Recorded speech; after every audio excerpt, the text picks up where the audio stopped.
Ready on the video.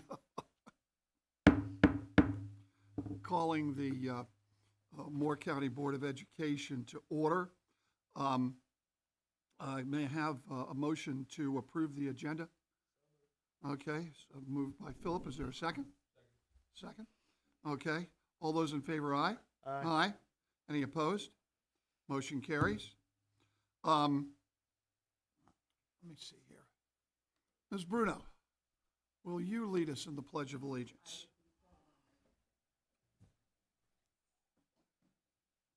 Pledge allegiance to the flag of the United States of America and to the republic for which it stands, one nation, under God, indivisible, with liberty and justice for all. Now, let me state that Ms. Davis is with us, but she's with us by telephone. So she is in fact here. Let me also state before our moment of silence that I'd like to mention Fernando Martinez Guzman. I was at the memorial service for him. He is a graduate of Northmore High School who had a very, very tragic and untimely death. And there was a remembrance of him yesterday. He is a son-in-law of one of our teachers at Northmore High School. And I just wanted to say that it was a very, very moving experience. And there was a phrase that he used, so I'll use it because when I go to such things, I try to learn a little bit. And it's no pasa nada, which I'm told means no worries. So he was a very upbeat young man, and maybe we can learn a little bit from him. So maybe we can say no pasa nada. Our condolences, of course, to his family. At any rate, let us have a moment of silence and prayer and reflection.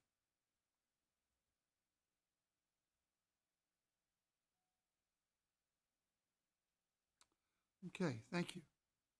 All right, so at this point in time, our next thing on the agenda is our board training. Dr.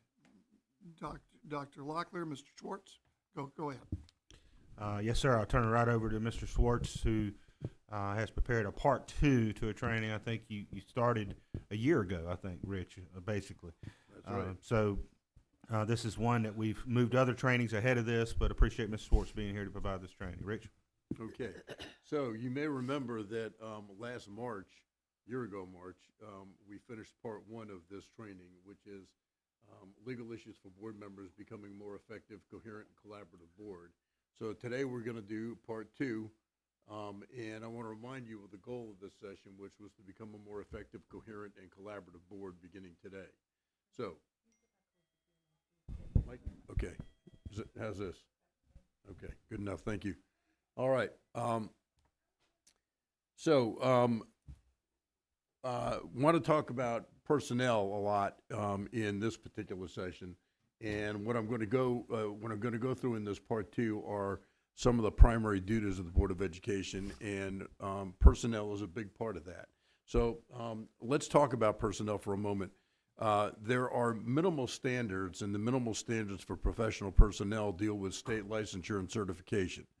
And that's the floor. You can't go below. That's the minimal expectation or the minimal requirement for professional licensed employees. But the board has opportunities for creating higher standards than that. And the standards can come out of a variety of different things, but in General Statute 115C 47, there is a long list of the powers and duties of the Board of Education. And in subsection 18 of that long list is this particular portion. It says that local boards of education, upon the recommendation of the superintendent, and that's a key phrase, upon the recommendation of the superintendent. You'll see that whenever you see anything dealing with personnel in the statutes. It's always the local board upon the recommendation of the superintendent. So with regard to anything dealing with personnel, you get the recommendation of the superintendent before you take any action. Local boards, upon the recommendation of the superintendent, shall have full power to make all just and needful rules and regulations governing the conduct of teachers, principals, and supervisors, the kinds of reports they shall make, and their duties in the care of school property. And then in 115C 286 for principals and supervisors, and 115C 308 for teachers, that same section repeats. And basically it says that principals and supervisors and teachers have to follow whatever the rules are created by the Board of Education. And so what are those rules? Well, in board policy, we have an excellence standard. So remember, the standard for the state is licensure, okay? That's the base you can't go below. But above that base, that's basically the floor upon which you stand with regard to personnel. And above that floor, you can set a standard any place you want to between the floor and the ceiling or above, okay? So in Moore County, the standard that you have set is excellence. That's the expectation that you're looking for with your employees. And that standard appears in a number of different board policies. For example, in Board Policy 3421 that's listed here for contract teachers, it says, teacher performance expectations. Employment contracts for teaching will be granted or renewed only for individuals of proven ability who strive for excellence. And you'll see that phrase, strive for excellence, several times in your board policies. In Policy 3419, we have a policy called High Standards for Performance and Retention, and it states that the board acknowledges that the most important aspect of attaining excellence in education is the quality of the teaching staff and administrative staff. With that in mind, the board hereby adopts as policy and states its determination to strive for such excellence, and further declares its intent to employ only those teachers and administrators who possess, have exhibited, and who continue to strive for excellence in their preparation for, performance of, and contribution toward the educational process. In Board Policy 7930, teacher dismissal, demotion, and non-renewal, there's a phrase that says, the board has high standards for the performance and conduct of staff, and employees are expected to strive for and make progress toward excellence in performance. The board may elect not to renew the contract of any non-career status teacher for any cause it deems sufficient, so long as that cause is not arbitrary, capricious, discriminatory, prohibited by state or federal law, or for personal or political reasons. So the standard for non-renewal is much lower than the expectation for performance, which is the high standard of excellence. And then you'll see that same phrase for Policy 8030 for administrator contracts, which is that administrator contracts will be granted, extended, or renewed only for individuals of proven ability who strive for excellence. All right? So that's a standard that's been adopted throughout your board policies, the expectation and the standard that we try to hire people of proven ability who strive for and attain excellence. That's what you're looking for. Some additional standards for personnel and for accountability for teachers are in the statutes that are up here on the screen before you. 115C307 is attached in the 2 pages that follow here, and that's the statute that deals with duties of teachers. And 115C375.1 used to be part of 307. It was separated out because it's a little bit different.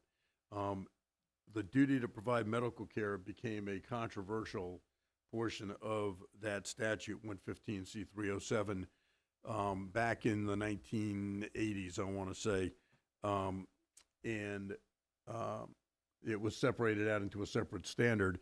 And that is, we recognize that there are going to be occasions when, in order to serve students, teachers have to provide some medical care. We have students who need to take medicine. We have students who need catheterization. We have all kinds of different things going on. That's part of the duties of teachers, but it's not mandatory that every single teacher do it. And so 375.1 basically says it's the expectations that teachers will perform some duties with regard to medical care, but no one individual teacher is required to do it because there will always be someone else who's willing to do it. In a nutshell, that's what 375.1 stands for. And then we have 115C 325, which is the tenure law dealing with career status teachers, and we have fewer and fewer of those as time goes on, because after August 1, 2013, teachers could no longer get tenure in North Carolina when the General Assembly changed that law. If you had it, you kept it.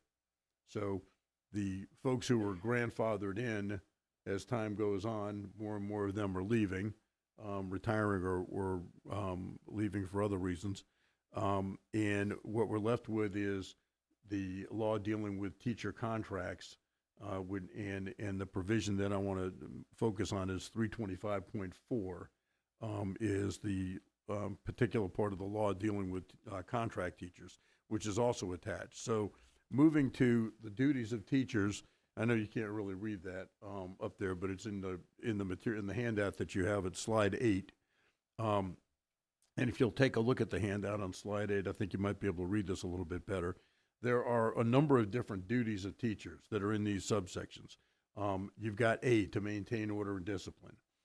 B, to provide for the general well-being of students. C, to provide some medical care to students, and that's where it refers to 375.1. And then you got to hand it to the General Assembly.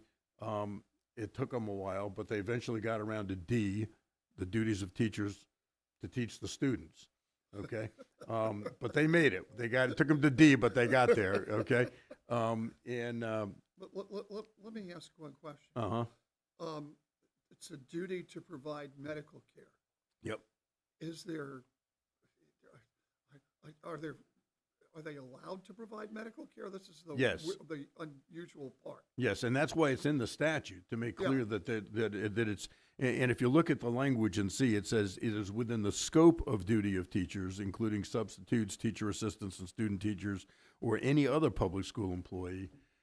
And then there's a key phrase that I'm going to talk about in a second here, when given authority by the Board of Education or designee to provide medical care to students as provided in 375.1. And then 375.1 gets more detailed as to how that happens.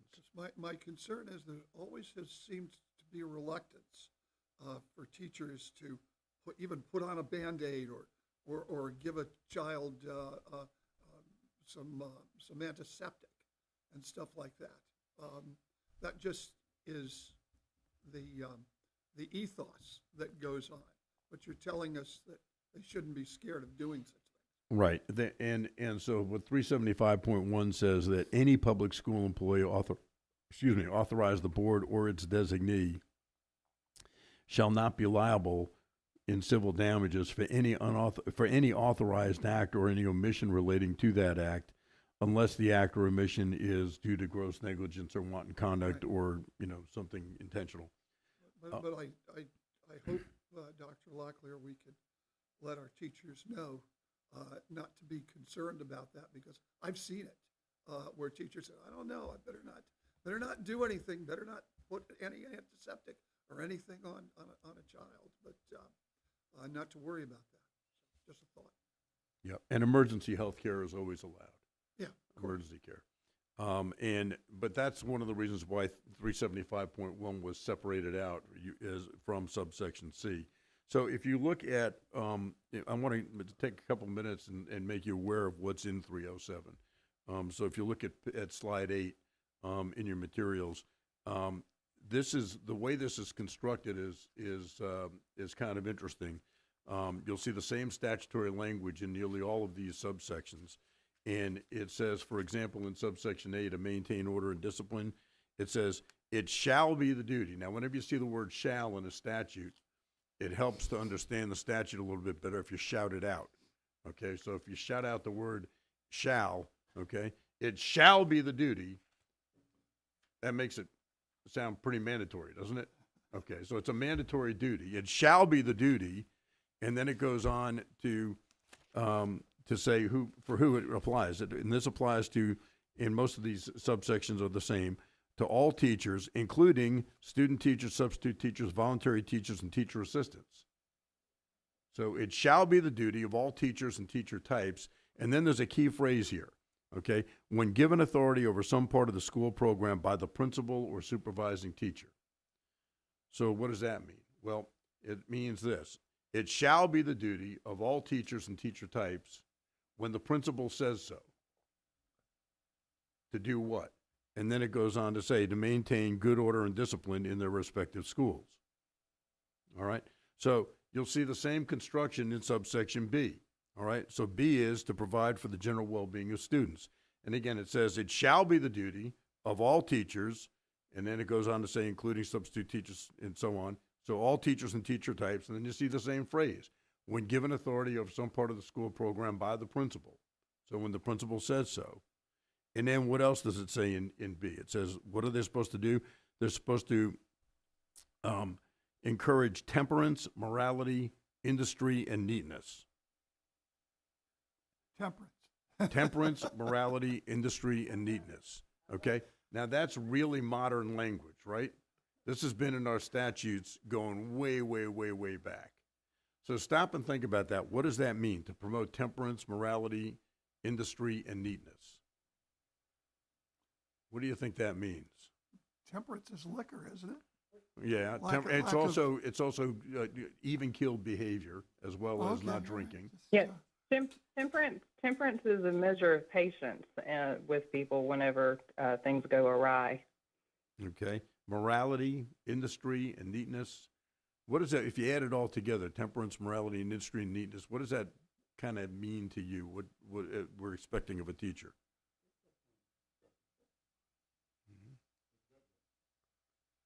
Let me ask you to shout out what the first thing that comes into your mind when I ask you to fill in the blank in this phrase, okay? All right, so shout it out, don't hold back, okay? We all expect teachers to be good blanks for the students.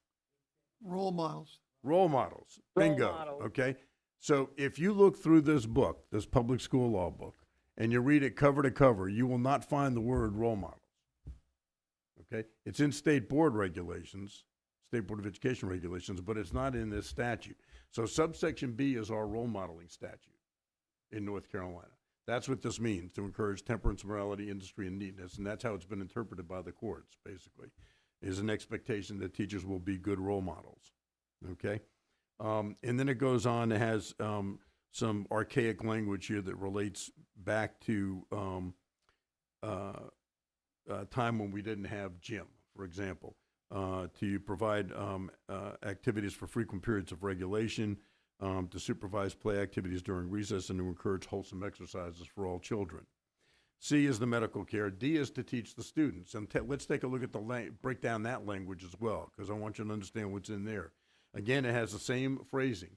It shall be the duty of all teachers and teacher types when the principal says so, that is, when given some authority over the school program by the principal, okay, to teach as thoroughly as they are able all branches they are required to teach.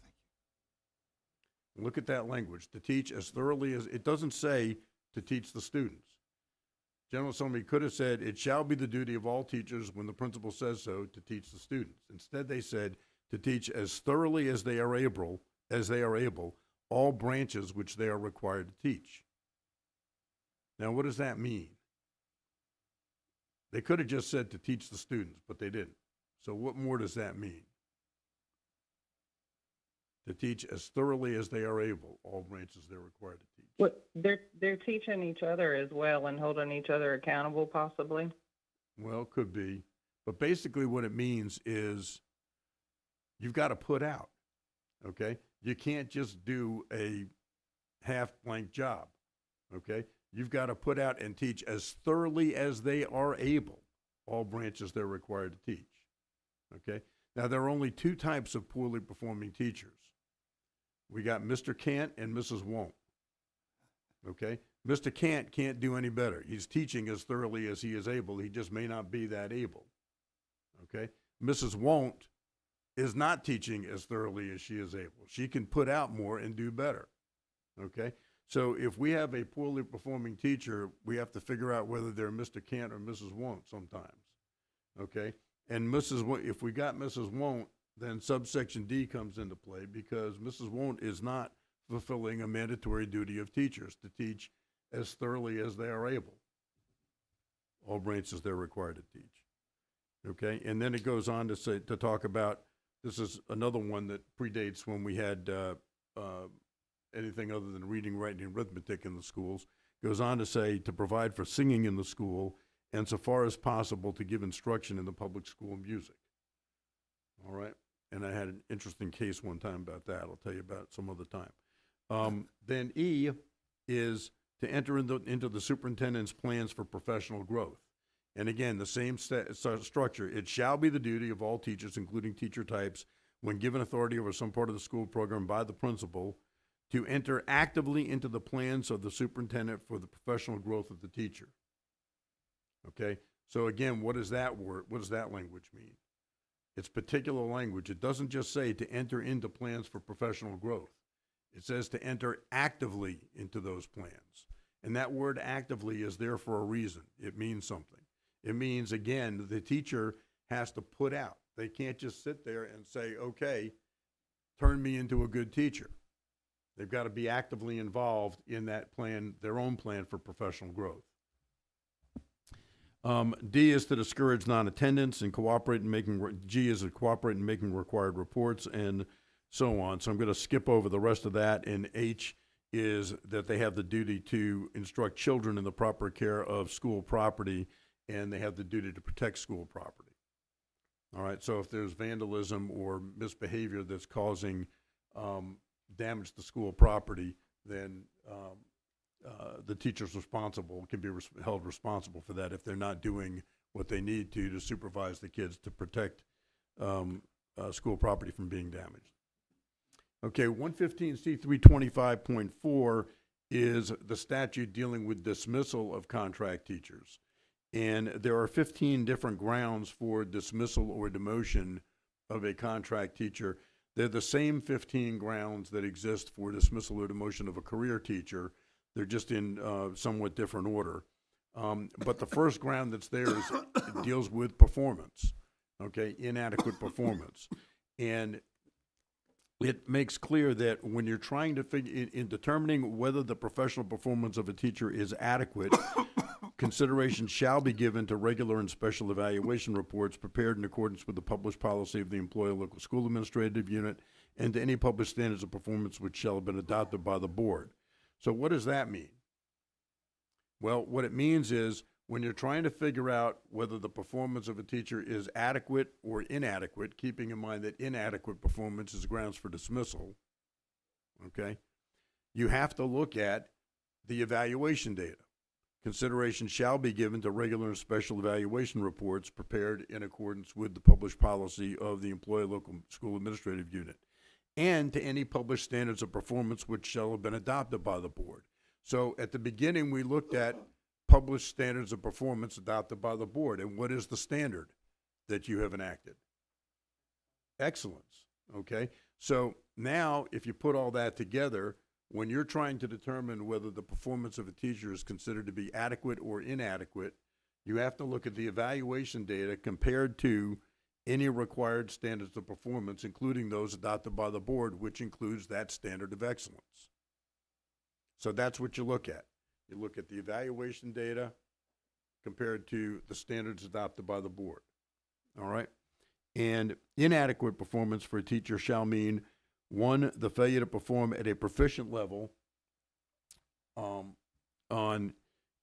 any evaluation instrument, or two, otherwise performing in a manner that is below standard.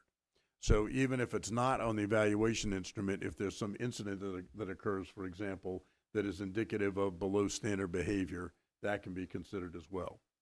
All right, then you've got 14 other grounds here. You've got immorality.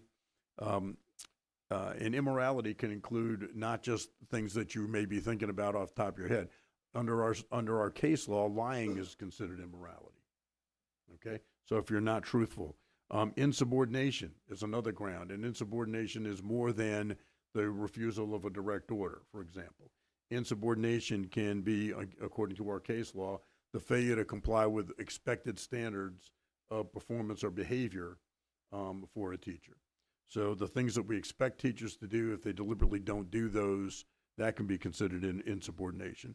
Neglect of duty, you've got to look at what are the duties of teachers. And we looked at 115C307 and saw the duties of teachers, and those are elaborated on by some of your board policies. Then you've got physical or mental incapacity, habitual use of alcohol or excessive or non-medical use of drugs, conviction of a felony or crime involving moral turpitude. We don't have too many of these, advocating the overthrow of the government by force, violence, or other means.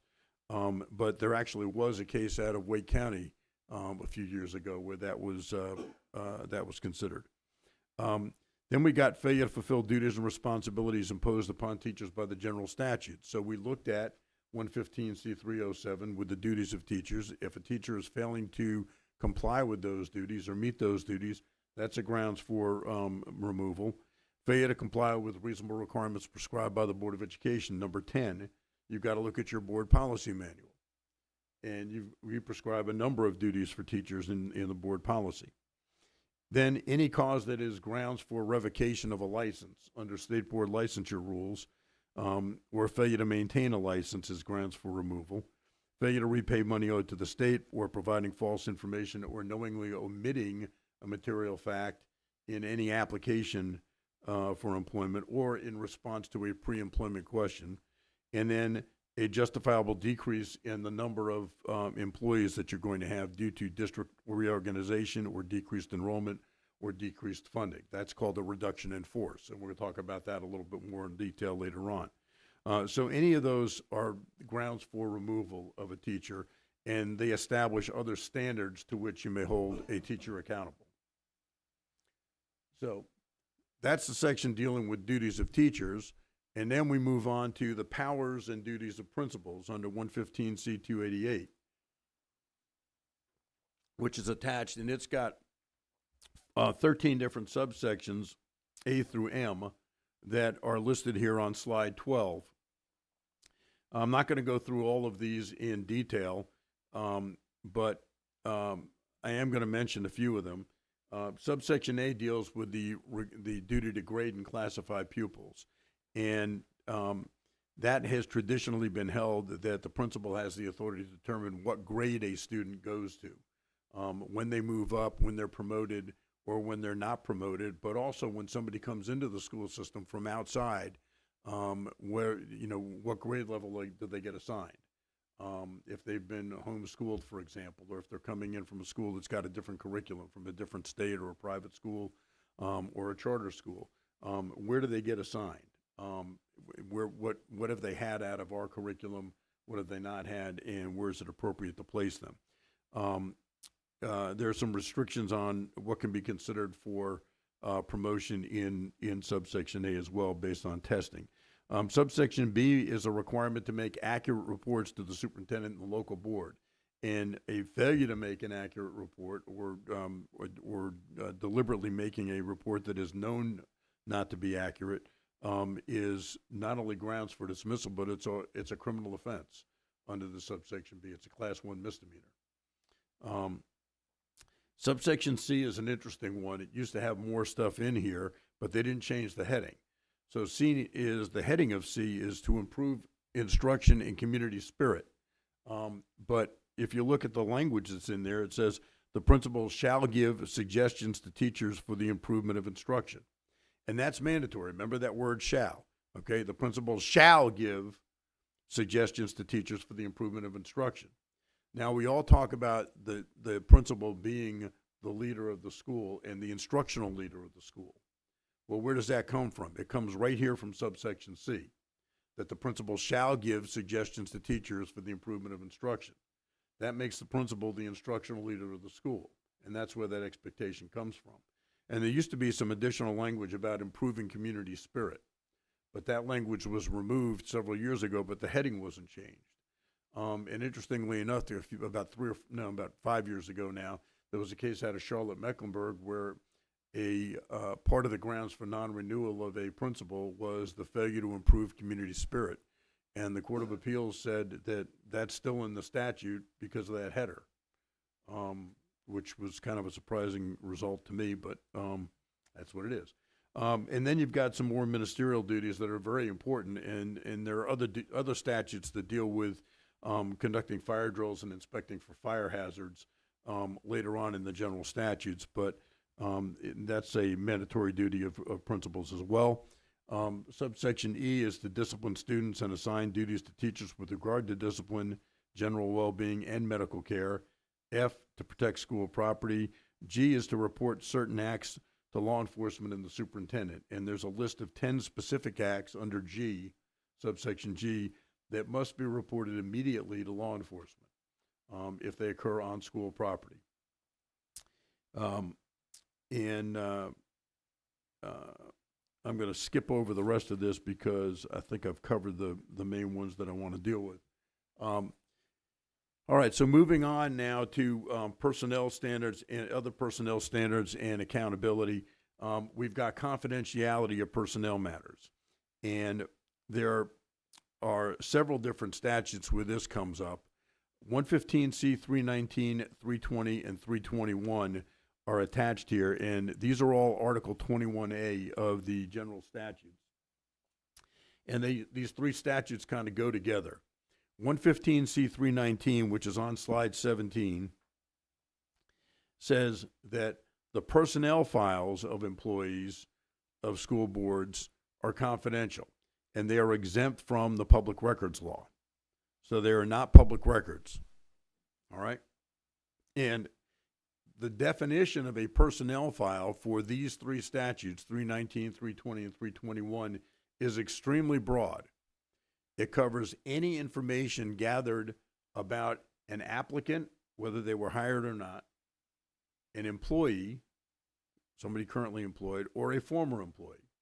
So if they ever applied for, were hired, or used to work for us, it's covered.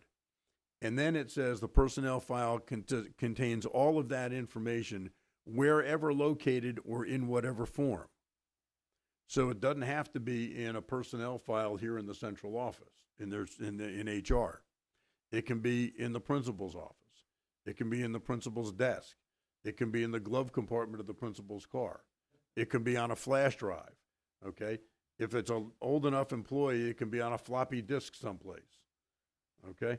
So it's wherever located or in whatever form, wherever it is, whatever it is, if we've got it and it's about anybody who ever applied for a job here, it's confidential. It's exempt from the public records law.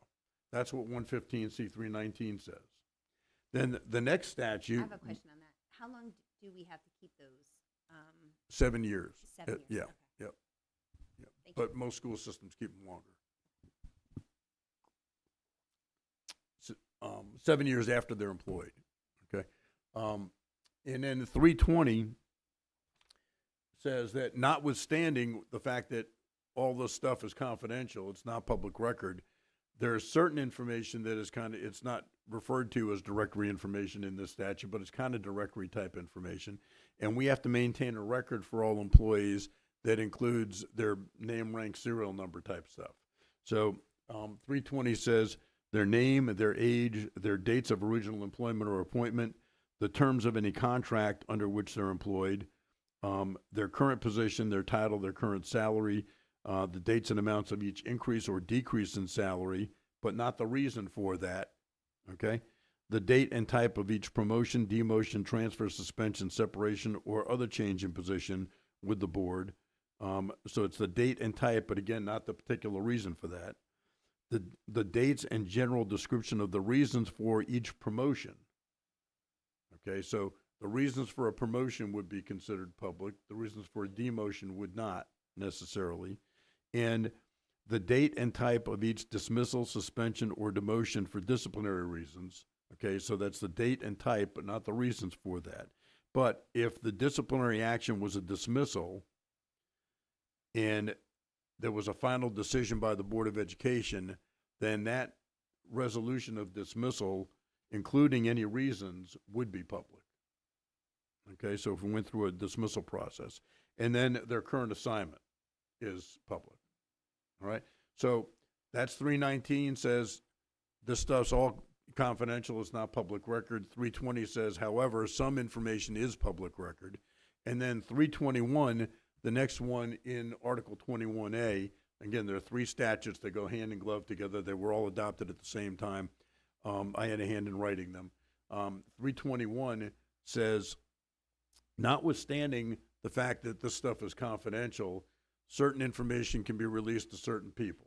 So, for example, personnel records always can be released to the employee or the applicant or the former employee and their representative, or to the superintendent and other supervisory personnel, or to members of the board and the board's attorney, or to anybody who's got a subpoena or court order, or to state or federal administrative agencies that have quasi-judicial functions.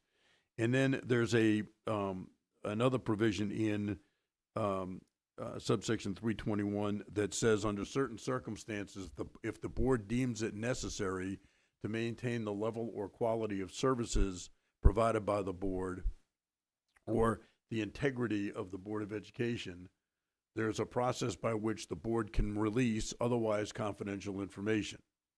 But you've got to go through a process where the superintendent creates a memorandum articulating the reasons why such release is necessary. The board has to approve that memorandum. That memorandum becomes a public record, and then you could release otherwise confidential information. That's a rarely used provision. I've used it a couple of times in very unusual and rare circumstances, but it is in there. All right, moving back to the cover slide for this section. We've got 115C325B, which is the tenure law, and then it's mirror image provision, almost mirror image provision, but not quite, in the contract teacher laws in 325.2 says that the superintendent shall maintain a personnel file for every employee, and it provides the way in which information for any complaint, commendation, or suggestion for correction or improvement goes into the personnel file. The superintendent has to determine that it's appropriate to put it in there because it's signed by the person making it. That is, we don't put anonymous complaints in there, for example, and it's got some credibility. Okay, the superintendent has to determine that whether or not there's any credibility to it. And then it goes into the personnel file. And then there's a process by which a teacher can, or a licensed employee can petition the board to request for that to be removed. And you've got this all covered in board policy as well. And if a person believes that the information is invalid, irrelevant, or outdated, then they can petition the board to have something removed from their personnel file.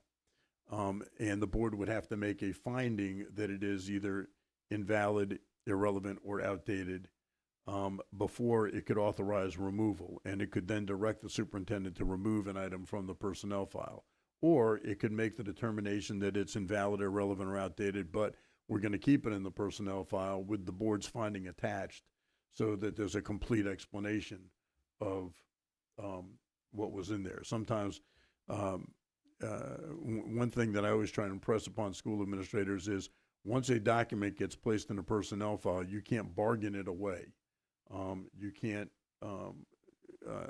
tell an employee, look, if things go right for the next 2 years, at the end of 2 years, I'll take it out of your file. That's not within the authority of a school administrator to do once the superintendent places that in the personnel file. It can only be removed through the petition to remove process. Yes.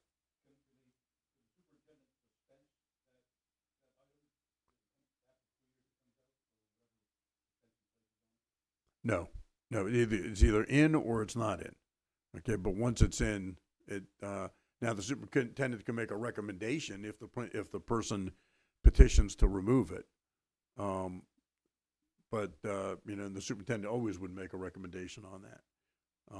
And then the board would have to make a determination. All right. And you have a specific board policy on how to do this, how to go through that process.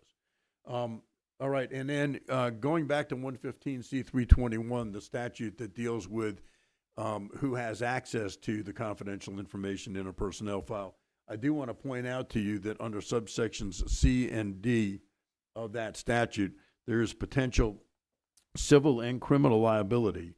And so this is on slide 20.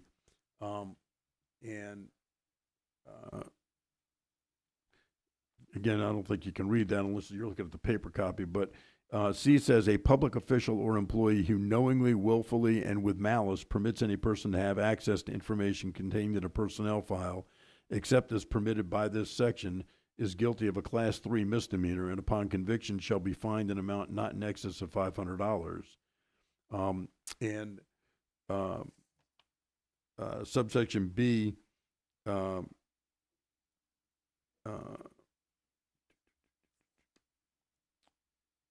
I'm sorry.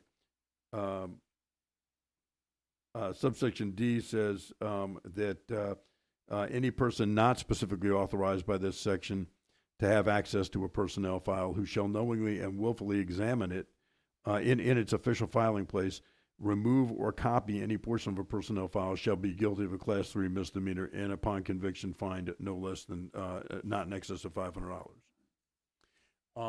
There is a policy I want to recommend to you that's not in your board policy manual. And in some board policy manuals, this is policy 7315, dealing with confidential information. And it is attached at slide 21. And it says, employees and board members have an absolute duty to maintain the confidentiality of records. So this goes beyond personnel files. It's all records as required by law. Employees and board members, by the nature of their occupation, are exposed to confidential information which should not be repeated or discussed except with those recognized by law as having a right to the information. Any employee or board member who's not sure whether particular information may be protected by state or federal confidentiality laws should seek clarification from his or her immediate supervisor or the assistant superintendent for human resources for employees, or from the superintendent or board attorney for board members. Where violations occur, appropriate disciplinary action will be taken. And then it cites those portions that make it a criminal violation under the statute for certain information to be exposed. Can you give that to us for, I believe we're having a policy meeting on May 13th. Am I correct, Dr. Lockwood? It's in May, I think, May 19th. May Yes, 19th, sir. okay, well, I That's- stand corrected. Yes, sir. So that we can have that, and that Yes. sounds like something that we would want to enact. Yep. And Okay. I'll make sure McKinsey has that. Appreciate it.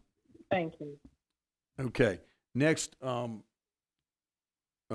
on to slide 22, personnel hiring and decision-making responsibilities. There are general hearing provisions. We've been talking about licensed employees so far, professional and licensed employees. But for your at-will employees, for your non-licensed people, and you know, we've got a lot of them. They make the world go around. For your non-licensed folks, there is a right of appeal to the Board of Education for certain actions. And for under 115C 45C subsection C, an appeal shall lie, that is, there's a right to appeal to the Board of Education from any final administrative decision in the following matters. So first of all, you've got to have a final administrative decision. That is one from which there's no further appeal within the administration. And the ones that apply to at-will employees would be portions of Section 2, which is if there's an alleged violation of a specific federal law, state Board of Education policy, state rule, or local board policy, that could provide a grounds for an appeal to the board. Or if the terms or conditions of employment or the employment status of a school employee are affected, and anytime there'd be a termination, for example, that would be obviously a change in status, or any other decision that by statute specifically provides for a right of appeal to the board and for which there's no other statutory appeal procedure. So in those circumstances, you could have an appeal to the Board of Education as a matter of right.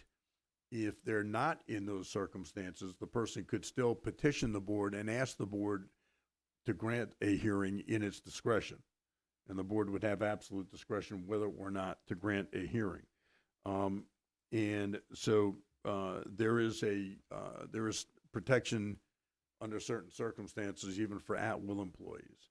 And then in addition to that, we've got a lot of different procedures that provide for grievances under board policies, and I didn't list them all here. Some of them are specific for certain things like Title IX violations or violations of rights protected under federal law. And then we've got everything going down to just a general complaint procedure, but we've got lots of different grounds for that. All right, I mentioned we were going to get the reduction in force. I'm not going to spend a lot of time on this. but because we're not in a reduction in force type scenario. But if we had decreased enrollment, which we're not experiencing, decreased funding, which we're not experiencing, or district reorganization, any of those could provide a grounds for a reduction in force necessary to attain or meet the demands of any of those circumstances. The statutory provisions are listed there for tenured teachers in 115C through 25, and for contract teachers in 115C 325.4. And you've got different board policies that cover this for licensed and classified employees. For classified employees, there's no statutory protection. They're at-will employees, but you do have a board policy that references the reduction in force. For teacher dismissal, and this would cover any licensed employees. Again, for career status employees, it's covered by 115C 325, the tenure law, and for professional status, that is contract employees, it's in 115C 325.1 to 13.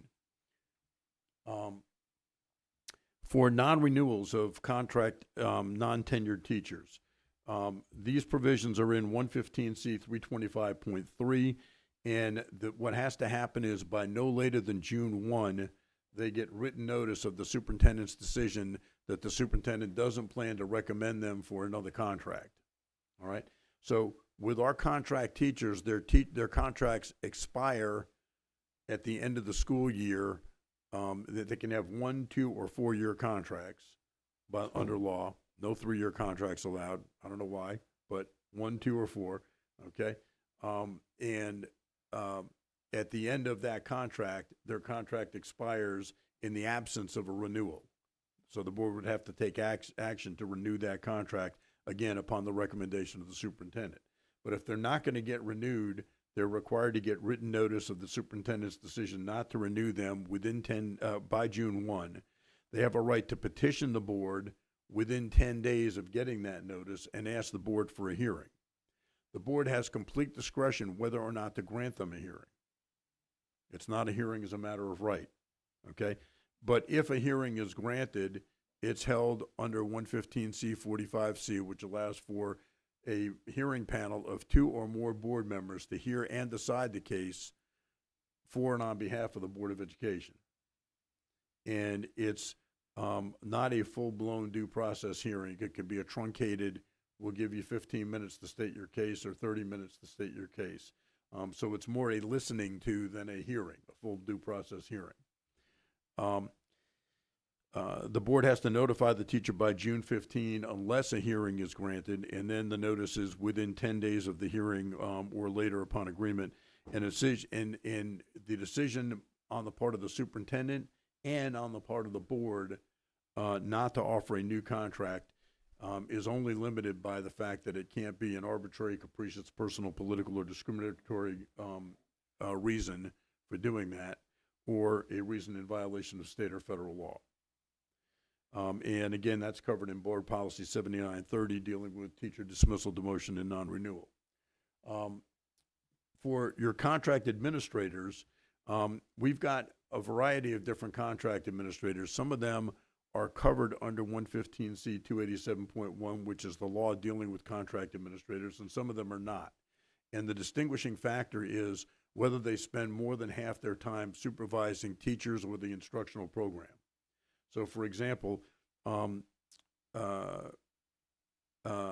Ms. Purvis is an assistant superintendent, but she's not covered under this statute because it's a separate statute dealing with assistant superintendents. But the director of transportation, for example, doesn't spend more than half their time supervising the instructional program. So they're not covered under 287.1.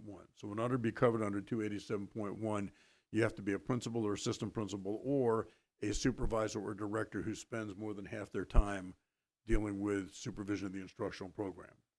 So if they are covered under 287.1, they're entitled to an initial contract of at least 2 years, okay? And if their contract starts after September 1, that year doesn't count. So it would be whenever they start through June 30th would not count towards their 2 years. They'd get 2 years plus whatever that time is between their starting date and their first June 30th. There is a provision in there for subsequent contracts for principals and assistant principals that says that for after the first contract, for a subsequent contract for a principal or assistant principal, they're entitled to a 4-year contract. But there's also a pre-existing provision in that same subsection, that same paragraph of the statute that says with their written consent, they can have their contract extended for less than that amount of time. So the way that works sometimes is at the end of a contract, if a superintendent may say, you know, I'm not really sure about a 4-year contract for this person. And even if I were to recommend it, there are a couple of board members who might not be sure about a 4-year contract for this person. So the superintendent might sit down with that principal or assistant principal and say, look, if I have a choice between recommending you for a 4-year contract or nothing, it's going to be nothing. But with your written consent, I can extend your contract for 1 more year and give you a chance to prove yourself. Okay? And there could be a lot of reasons why that might happen. It might be that they've changed jobs twice, you know, or that they're moving to a different level of school that they've never handled before. Or it could be that the school's not making progress fast enough, but there have been some recent changes. There could be any number of circumstances that might explain why that might be a good idea, as opposed to a 4-year contract for a subsequent contract for a principal or assistant principal. So there's the statute. The language that I was just talking to you about is in subsection B of that statute. And that's 115C 287.1 for your reading pleasure in your late night hours. So to summarize that, moving on to slide 29, let's talk about renewal and non-renewal of an administrator contract. And again, that's within that same statute. They're entitled to written notice from the superintendent by May 1 during the final year of their contract. And they, as opposed to teachers, do have a right to a board hearing. So if they request a board hearing within 10 days of receiving the superintendent's notice, they're entitled to it. The board has a June 1 deadline for providing notice of its decision. And again, neither the superintendent's recommendation nor the board's decision may be for any reason that's arbitrary, capricious, personal, political, discriminatory, or in violation of state or federal law. Okay, I want to move now on to personal liability and due process. The board has to be fair and impartial in any decisions it makes with regard to a dismissal hearing. There's a case called Eddie Ray Crump versus the Hickory City Board of Education that goes back to 1990, and this was an interesting case where Mr. Crump was dismissed by the board and then sued. And he sued the board and individual board members. And the end result of this case stands for the proposition that one bad apple spoils the whole bunch. And that is, if there's one biased board member who participated in the process, that taints the entire process. And what happened in this case was the board members were asked questions at the outset of the hearing. They were voir diring the board. That is, you get an opportunity to, just like you voir dire jurors before a case, you get an opportunity to ask board members, what do you know about this case, and are you able to put it aside and make your decision based solely on the evidence presented in this case and not anything you may have heard? Now, the law doesn't presume that board members in any hearing are ignorant of what's going on in the schools. Okay, the law presumes that you know something about what's going on, and you may know something about this particular case before it got before the board in the context of a hearing. So the mere fact that you know something or have heard something doesn't taint you as a board member, unless whatever you know or have heard has already made up your mind and you've prejudged it. In the Crump case, what happened was the board members were asked those questions and they said, no problem. In the meantime, they had private conversations, not so private conversations, that got put into evidence later on saying, yeah, we're going to basically, this isn't what actually was said, but in a nutshell, what they said was, yeah, we're going to give them a fair hearing and then we're going to hang them, okay?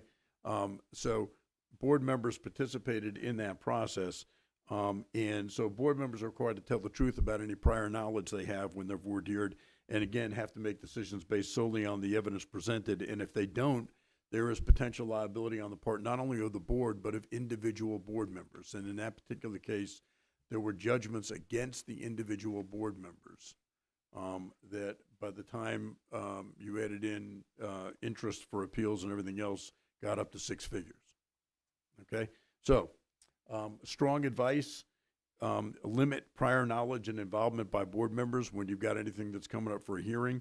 And board members should refer any complaints or information to the superintendent as called for by board policy and by the superintendent's contract, and not get involved in trying to do an independent investigation or follow up and report back to your constituents if they come to you and say, can you look into this? What do you do if you get an inquiry like that from a constituent and they ask you to look into it? Yeah, it goes to one of these people, okay? Okay. And you refer it to them, and then what do? Do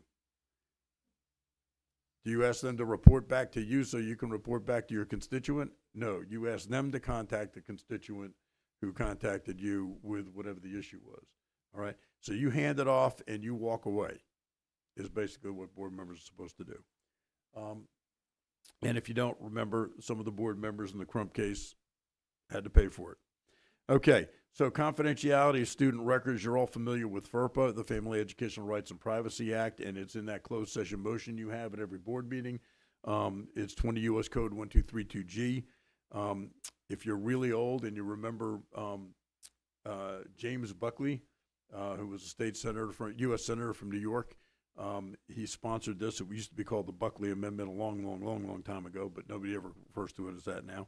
And then we've got a state statute, 115C402, dealing with the confidentiality of student records. That's in your closed session motion as well. There's a separate statute that makes individually identified student test scores confidential as well. Student test data that is anonymized or that is aggregated student test data is not confidential, but if it's individually identifiable, it is confidential. Dealing with the confidentiality of student records, we've got this policy that I previously recommended to you that's on slide 21 that we're going to take to policy committee, would refer to not only personnel information but confidential student information as well. Policy 4700 I did not reproduce for you in here because it's 11 pages long and extremely detailed, and it basically outlines what the requirements are under the Family Educational Rights and Privacy Act. The regulations, the federal regulations under FERPA are hundreds of pages long, but your board policy tries to truncate that into 11 pages worth of board policy. And then we've got the confidentiality of personal identifying information and a regulation dealing with that as well in policy and regulation 4705-7825. School volunteer records are also confidential under 115C209.1. Not going to go into that. And then we have student discipline considerations for board members. So you have a quasi-judicial role, that is, you serve as judge and juror in appeals on certain types of suspensions. So long-term suspensions and expulsions can get appealed to the board. You may remember we had an expulsion hearing a year ago. Short-term suspensions and other discipline within the school, like in-school suspension, are not appealable to the board. The principal's decision on a suspension up to 10 days is not appealable to the Board of Education. If you have an appeal to the Board of Education as a matter of right for long-term suspensions and expulsions, it's a very detailed statute you have to follow dealing with extensive due process rights. A person can petition the board at any time and ask the board to hear something, but again, that's within the board's discretion. So they could petition the board for an appeal of a short-term suspension, but you don't hear those. And then the roles of the board and superintendent, the superintendent would be prosecuting that case basically, and the board would be sitting as judge and juror in those cases. The annual district budget process is a statutory budget process that requires the superintendent to submit his budget recommendations to the board by no later than May 1 of each year, and you have to submit yours to the Board of County Commissioners by no later than May 15th unless there's an agreement to submit it by a later date.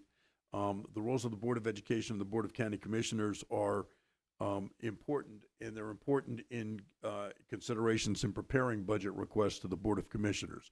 What you are supposed to do under the statutory scheme is explain to the Board of Commissioners what your needs are. Okay? Now, a lot of school boards get told by the Board of County Commissioners or a county manager, here's what we've got available, don't ask for any more. All right? But that's not what the statutes say. The statutes say you're not supposed to tailor your request to what they tell you you should. You're supposed to present an honest evaluation of the needs of the school board. And if you don't explain to the commissioners what the actual needs of the school board are for current expense funding and capital outlay funding, you can't ask for any more. Okay? And you shouldn't be surprised if you don't get what you need, if you don't tell them what you need. And that will always be the explanation on the part of the commissioners, which is, well, they never told us they needed that. All right? So your role and your responsibility is to give them an honest and accurate assessment of what the real needs of the school system are in that budget process. And that should be included in the superintendent's message, which is the start of the budget process. That is, the superintendent presents it to the school board evaluates what the superintendent presents, and then decides what to submit to the county commissioners. Okay, but that's what's in the statutory process for that. Agendas, I want to talk to you about for a second. The ultimate goal is to have efficient and effective board meetings. Your agenda is key to that. Preparation of the agenda is done by the chairperson and the superintendent in accordance with your board policy 2330 board meeting agenda. So they prepare the agenda, and then any request to have a business item placed on the agenda beyond what they're, in addition to what they're preparing, or as part of what they're preparing, has to be received at least 6 working days. That's not counting Saturdays, Sundays, or holidays. 6 working days prior to the meeting, the board meeting. You operate with a consent agenda, and it has to be distributed at least 3 days. The agenda has to be distributed at least 3 calendar days in advance of the meeting under your board policy. And then you've got board policy 2310 for public address to the board. For the agendas, you want advance notice and time before adding things to the agenda. Time gives you adequate time to prepare needed information. It helps you determine when the business matters to be voted upon. It gives an opportunity to vet information through discussion. And then you have other matters on your agenda for information only. Your agenda should maintain some flexibility to allow you the ability to act on new matters if there's no need to delay. If it's an obvious matter, you could potentially add that, or items upon which there's a need to act promptly. You've got to act in order to meet a deadline, or you're going to gain some advantage by acting more promptly, or for non-controversial items.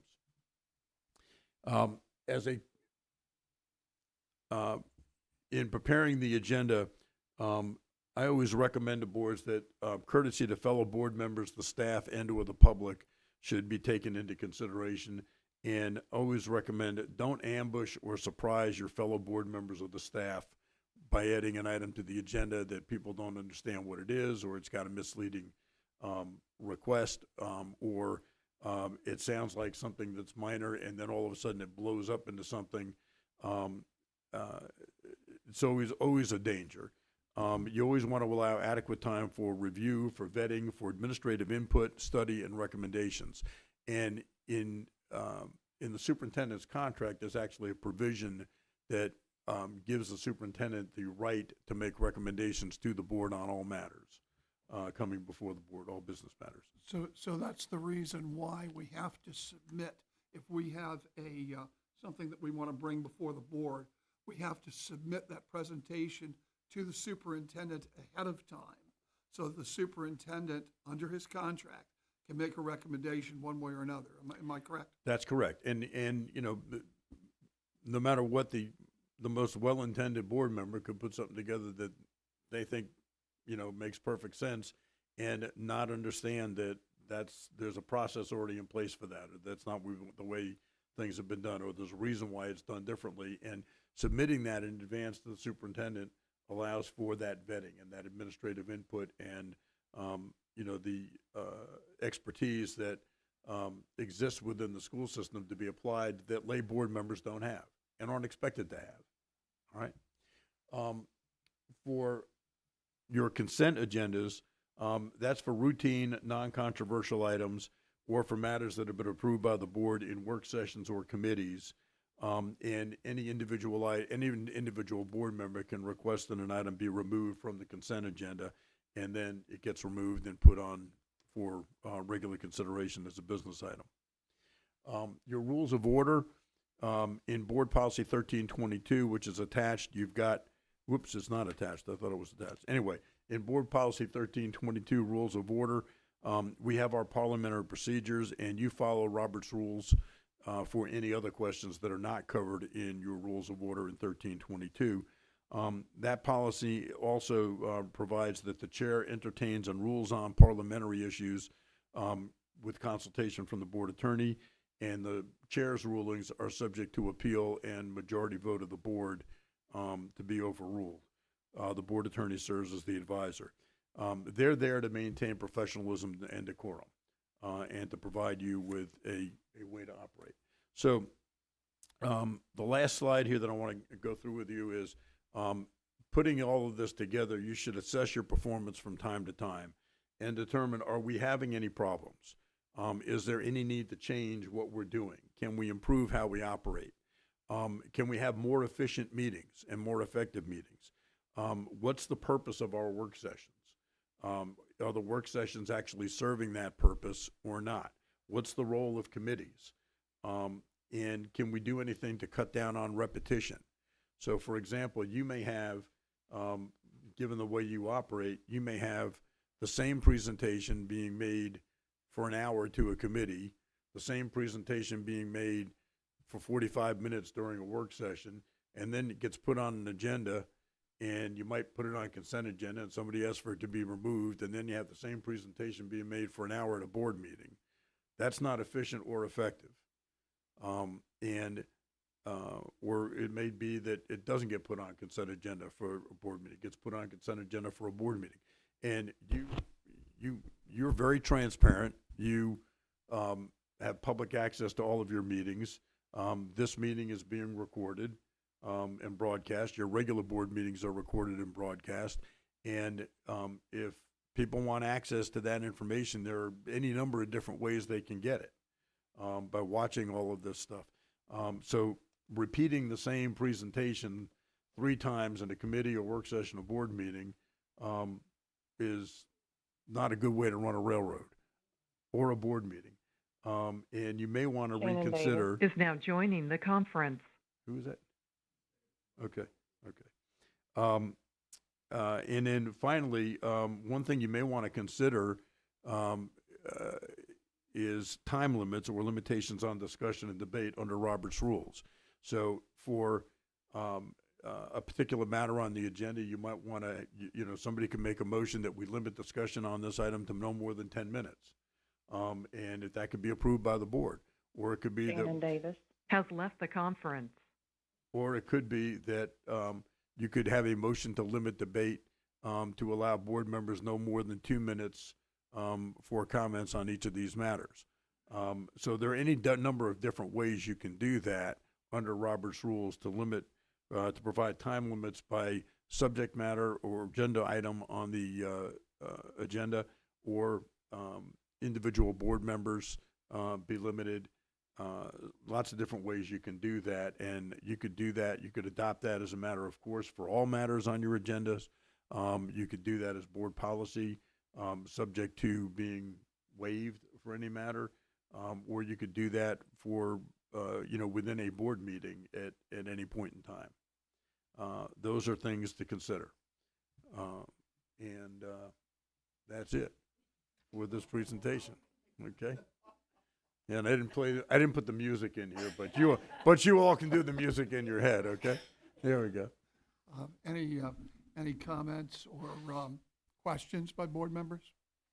Okay, hearing none, I just want to thank you very much for that presentation. That was probably, I think, the most interesting presentation on board training that I've seen. I've sat through a lot of them, and this was very, very, very much worthwhile. So we appreciate that. Thank you. Okay. Want to take a brief recess Yeah. Mr. Chair, just so we can transition to the next portion. Okay, sounds good. 5 minutes, or you want longer? 5 should be plenty. I 5 think. minutes? Yes, sir. You got it.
Okay, we're back in session.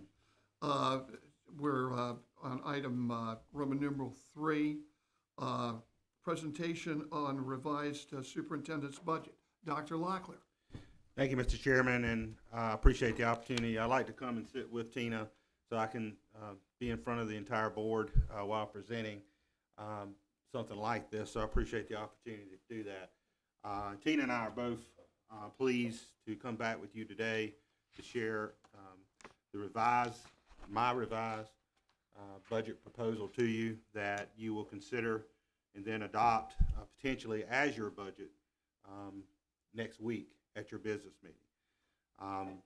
And this is the culmination of several months of work of projecting our needs for next year, projecting the fixed cost impact to our budget, what local budget increases we'll need to balance our local budget.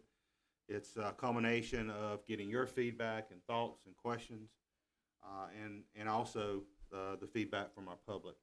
And when we're talking about your budget, we're talking about an articulation of your strategic plan, the vision, the mission of our school district, the core beliefs and strategic goals. And in Moore County Schools, our vision is that we strive to be the standard for excellence in education in North Carolina, a simple, straightforward vision that we continue to strive towards.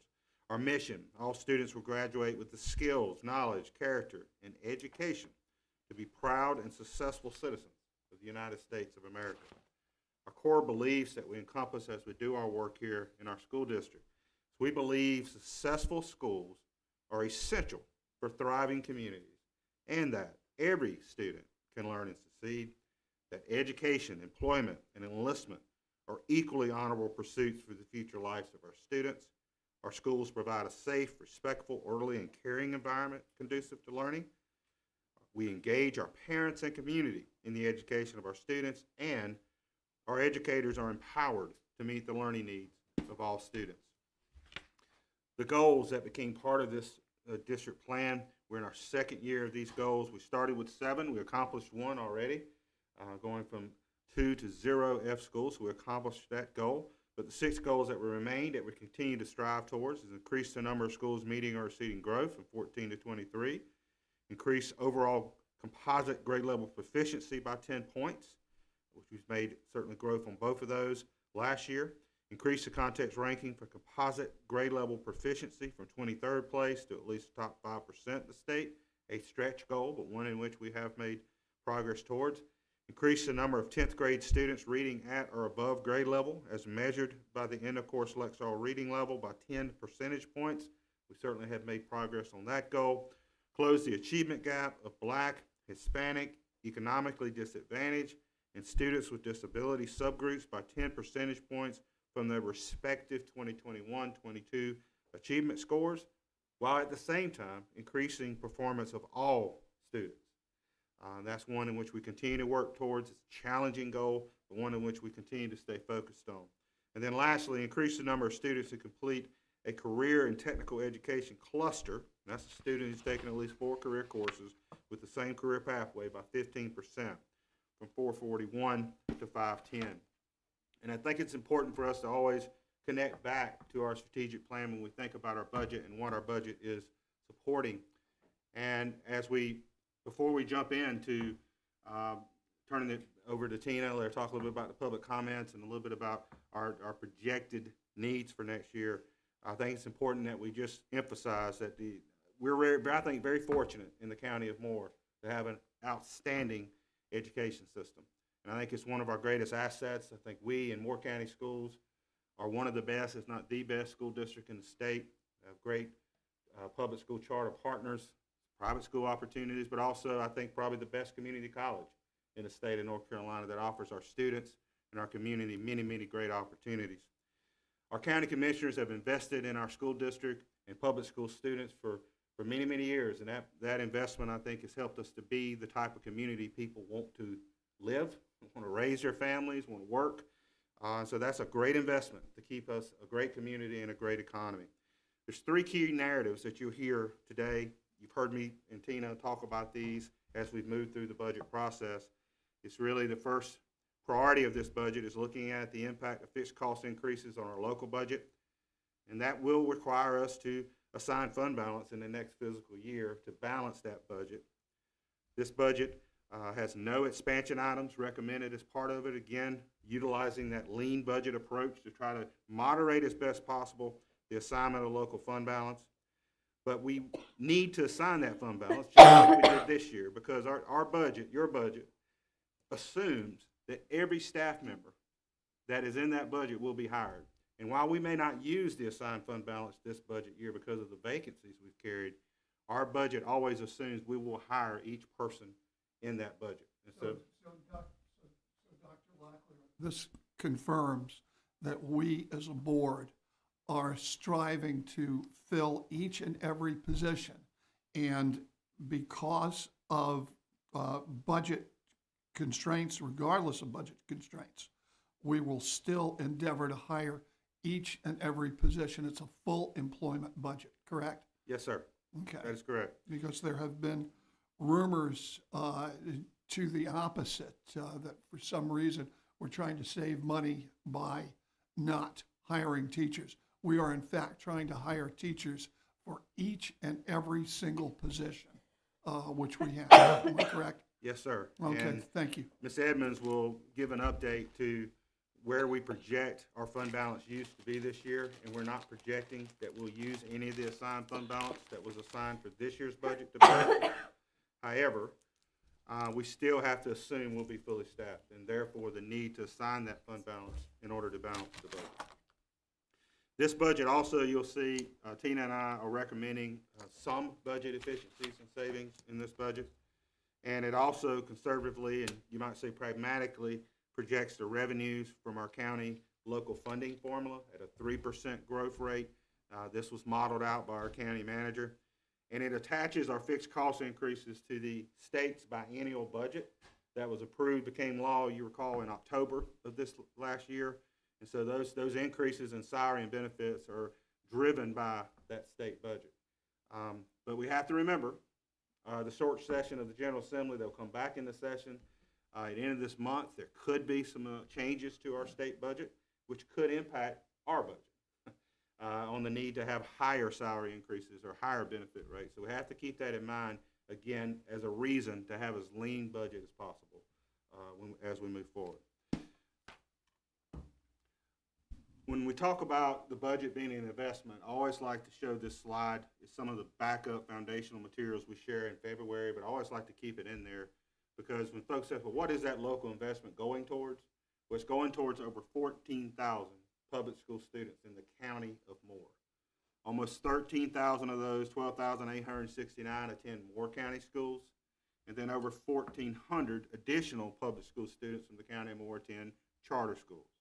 And so that local appropriation from our county Board of Commissioners goes to support all public school students in the county of Moore. And I always think that's important to note. And that's about 80% of school-age children in our county attend our public schools, so over 14,000. So now I'd like to turn it over to Tina, have her walk through some of the public comment we got in the web portal, summary of that, and then walk into our projected local budget increase needs for next year. Just one other thing. We also provide for blend ed, which also means that we support homeschooling as well as charters and public schools. So it's a whole panoply of students. Yes, sir. You've heard me say it. I'm pro-choice. I believe we offer the best choice here in Moore County Schools. And our Connect Academy, which is a total virtual option, and we also offer the blend ed as a partnership with our home schools. Correct, Mr. Lee? And also because of you and your administrators, we do have the best choice. So thank you on that. This is a summary of our public comment from our web portal. The web portal was open from March 5th to March 19th, and we did receive 20 responses, and this is down from 48 from last year. The actual public comments are attached in our backup documents, but what I'm going to go over is a summary of those comments. We had one alumni of Moore County Schools that was agreeable to the budget. We had 2 community residents, one their comment was to increase staff pay, and one's concern was vacancies were being used to offset fund balance. We had 2 responses that were considered other. One was to increase staff pay, and one also had a fund balance concern. We had 7 teachers or certified staff members. One was agreeable to the budget. One was concerned about facility improvements. One was concerned about full-time teacher assistants in first grade. And 4 were interested in increasing staff pay. We had 8 parent guardians of current students. One was a blank response. 2 were concerned about increasing staff pay. 1 was interested in new playground equipment. 1 was concerned about school safety. 2 were concerned about fund balance vacancies being used to offset fund balance. And 1 was concerned about wasteful spending.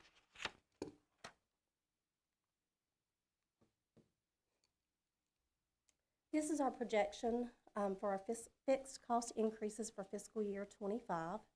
In this chart, we'll go over the fixed cost increases in the budget and looking at the last 3 times that we have met. So we started March 4th at a work session talking about the superintendent's draft proposal. Then on March the 11th, at a board meeting, we discussed the updated superintendent's draft proposal. And then on today, at this work session, we will go over the Moore County Schools Board of Education's preliminary proposed local budget increase. So we'll start out with fixed costs associated with projected state increases in salaries, retirement, and health insurance contribution rates. We did use the information from the biennial budget, a 3% increase in salaries, a 1% increase in retirement, and $500 per person increase for hospitalization rates. In the work session on March 4th, the board meeting on March 11th, and today's meeting, that total for our fixed costs associated with state increases in salaries and benefits is $1,275,000.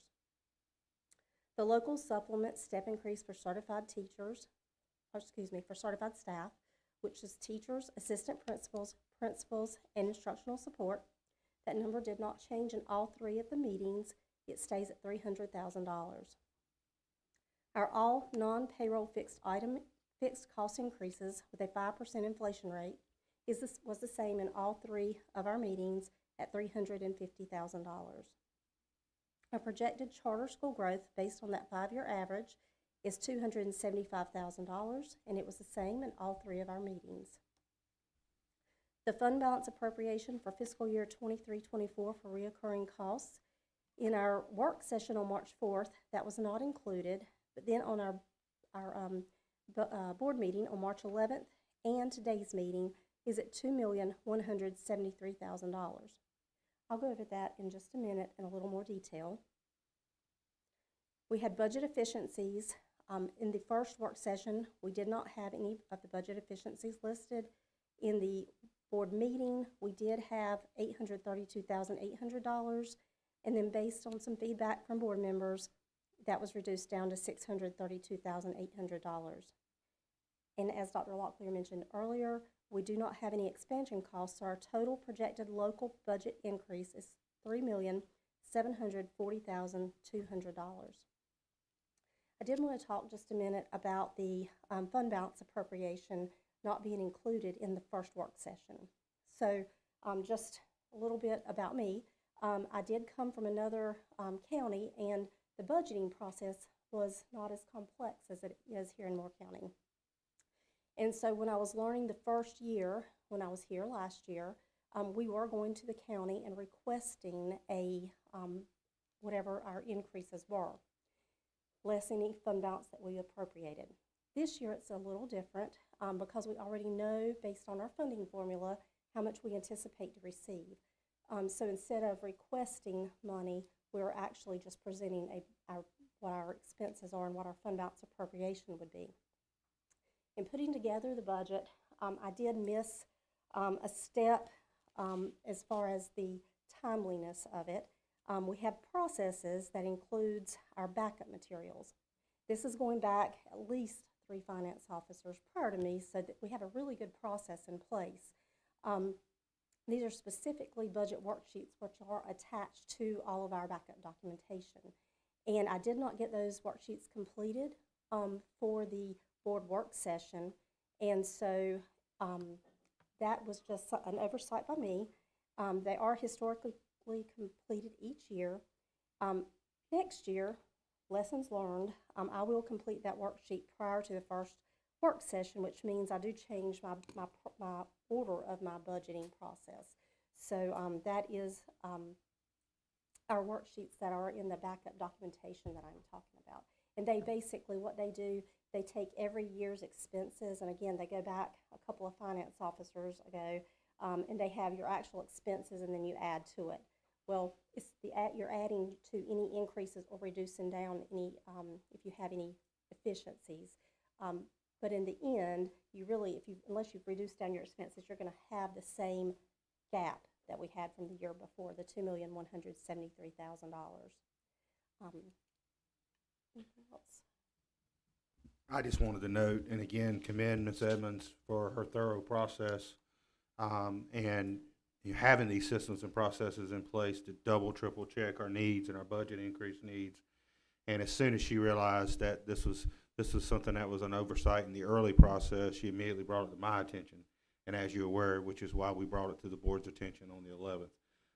But I'm always have great respect for those who take extreme ownership of things when they happen, bring them to myself, and we work together to then inform the board and look for some efficiencies also as part of that. So just again, want to commend Ms. Edmonds and her hard work and for bringing that forward and owning it. So I appreciate that.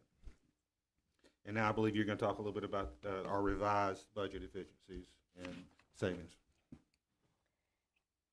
So we did have some items for budget efficiencies. We have vacant positions that we plan to freeze and not include in the 24-25 budget. They are 2 digital integration facilitator positions, 1 curriculum specialist position, and 1 assistant director for communications. They total $340,000, and that does include salary and benefits for those positions.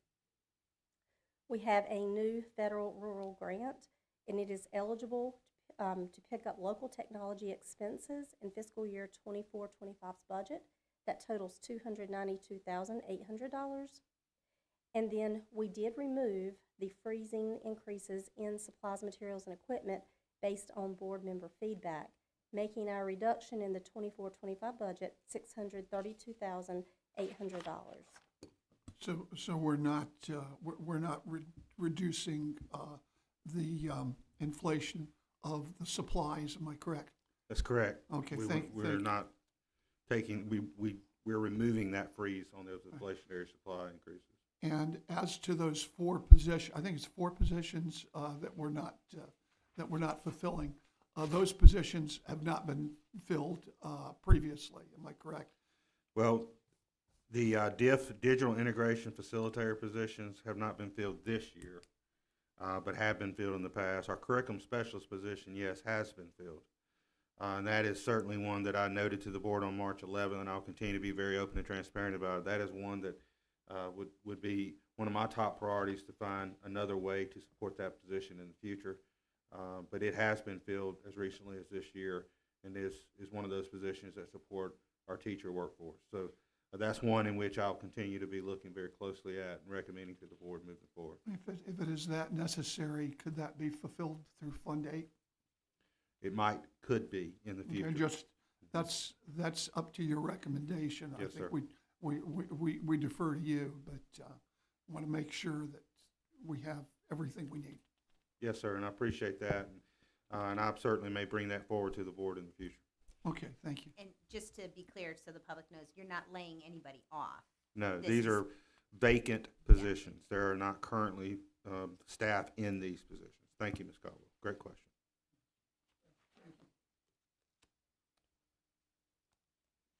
So, before I share with you my proposed budget for a local budget increase to for your consideration as approval for your budget next week. Just want to hit on, again, those driving factors of this proposed preliminary budget. Again, the primary factor driving this budget is really about those fixed cost increases that are driven by our state budget to ensure those salary increases and benefit increases in our budget, and to continue the current level of services that we provide to our students and staff as best possible. As we made the point earlier, this budget assumes that the district will be fully staffed and we will hire each position. As Mr. Levy, the chairman, has said, I think he said a full employment budget. That's what this budget assumes, and that's why we need to carry forward that gap, as Tina said, from assignment of fund balance last year into this year's budget. Even if vacancies give us savings, we still have to make that assumption.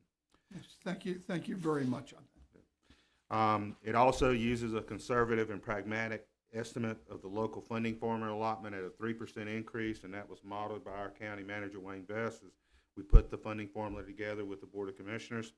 Again, this lean budget approach, trying to moderate how much fund balance we use as best possible, even though there will be the recommendation of assigning significant fund balance to balance our budget. We want to moderate that as best possible. There are no expansion items in this recommended budget. We've also found some efficiencies and savings. So, the Moore County Board of Education 24-25 preliminary proposed budget increase that I'm bringing to you as a recommendation today is the need to increase the local budget by $3,740,200. That's driven, as Tina discussed earlier, by fixed costs associated with state salary increases and benefit increases at $1,275,000. The need to, in order to continue to keep our supplement steps where they are, to increase those for certified teachers, AP, and principals at $300,000.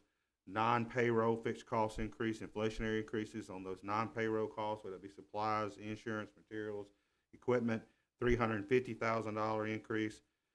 Projecting our charter school growth based on a 5-year average, how much growth we will get there, $275,000 increase.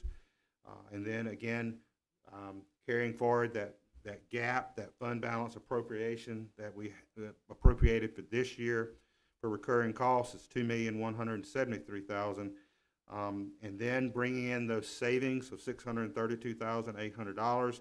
That puts those fixed costs, local budget increase needs at $3,740,200. So what revenue am I recommending that is utilized to support this increased cost? Again, the county funding formula increase at 3% would allot us $1,130,569, and then the recommendation to appropriate fund balance at $2,609,631 with no expansion costs would balance that budget and appropriate the local budget increase at $3,740,200. So that is my recommendation for the local budget increase. Before we move into breaking out the budget from a local county allotment standpoint, as well as our entire budget of $166 million, I did want to have Tina give a quick update to our projection on the use of fund balance, because that's critical to this local budget increase. So if Tina would do that first before she breaks out the budget, I appreciate it. Tina?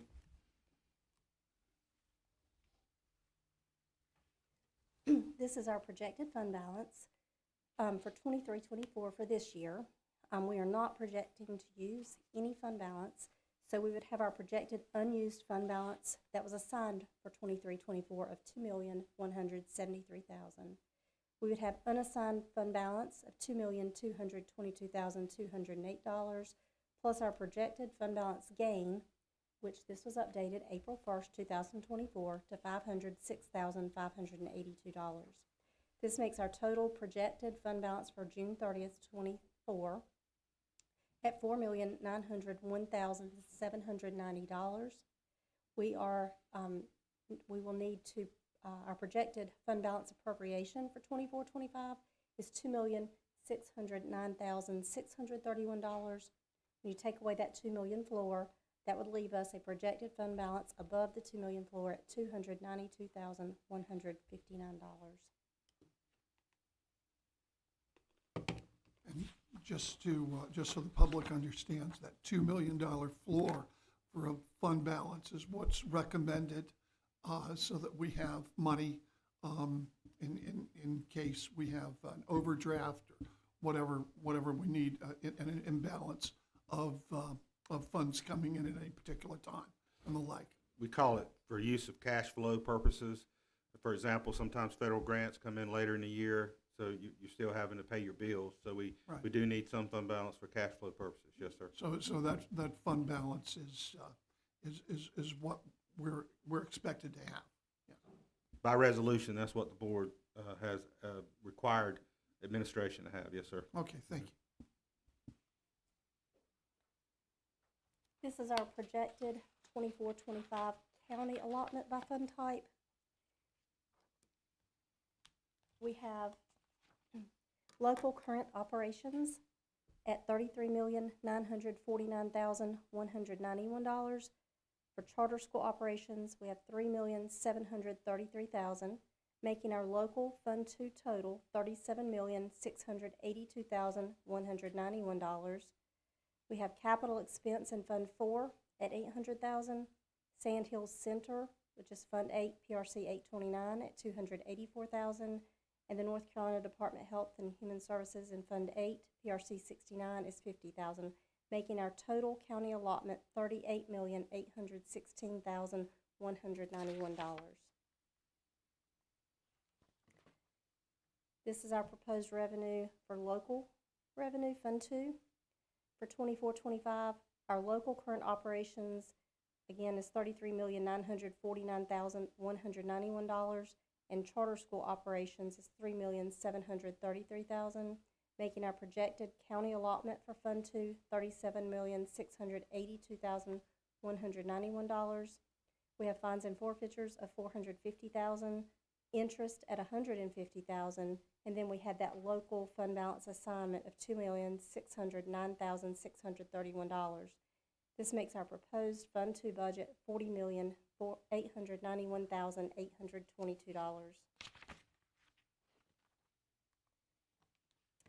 And this is our Moore County Schools proposed 24-25 budget. For Fund 1, which is state funds, $100,074,254. Fund 2, which is our local expense, is $40,891,822. Fund 3, federal, is $14,545,570. Fund 4, capital expense, is $1,217,000. Fund 5 for child nutrition is $6,177,000. Fund 8, which is our restricted revenue, is $3,664,114, making our proposed 24-25 budget $166,569,760. Thank you, Tina. Before I quickly sum up and then see if there's any additional discussion and questions or feedback from the board, just noting on your executive summary, there are some backup documents to the budget. The first of those is the budget calendar, which we've worked through throughout, and we have the update to that here on the next slide, the next couple slides. Also, your preliminary budget resolution for fiscal year 24-25, and that breaks down the entire budget, which is that preliminary resolution, and then we'll be bringing the original budget resolution back to you once we know where all the revenue sits and all the budget sits from the state legislature as well as the county. Then there's about a 40-page backup information, budget information, that's also submitted each year as part of our budget that you approve. The changes, any changes, that includes our supplements, that includes our stipends, that includes our pay scales. If any changes in that document are in red, and there's only two small changes in that document. The first is what Tina and I shared with you in March about the need to have some surgical tweaks on the classified salary scale for our child nutrition cafeteria managers, needing to tweak that where they were so there would be appropriate room between them and the personnel they're supervising. It also required us to make some tweaks to our child nutrition supervisors who support all cafeteria managers. The other tweak you'll see there under stipends The board approved in December stipends for our school police to get advanced training. There's one additional training based on feedback from our school police that we're adding to that. That is advanced law enforcement certification. This advanced law enforcement certification is one of the highest levels of certifications law enforcement officers can receive. Based on feedback from our police, we felt it was important to add this as one of those advanced trainings we're wanting our police to get. Still, there's a cap on those stipends of $350 a month. That's what the board approved in December. But we are adding that as one of the certifications we wanted to encourage, as well as use that as a recruitment and retention tool for our officers who have that certification. So that's the other tweak you'll see in that backup document. So just wanted to point that out as you're looking through it. You'll see those in those backup information. Additionally, I want to point out to the public that we are asking our legislators to allow us to have and to recruit provisional officers for our SROs because we're trying to use everything possible to hire more SROs. We're still have some vacancies, but I understand, Dr. Locklear, we're making every effort to fill each and every one of those vacancies, despite the fact that there's a police officer shortage, which is one of the reasons why we're asking our legislators to allow us to hire provisional officers, which means that we could send a retired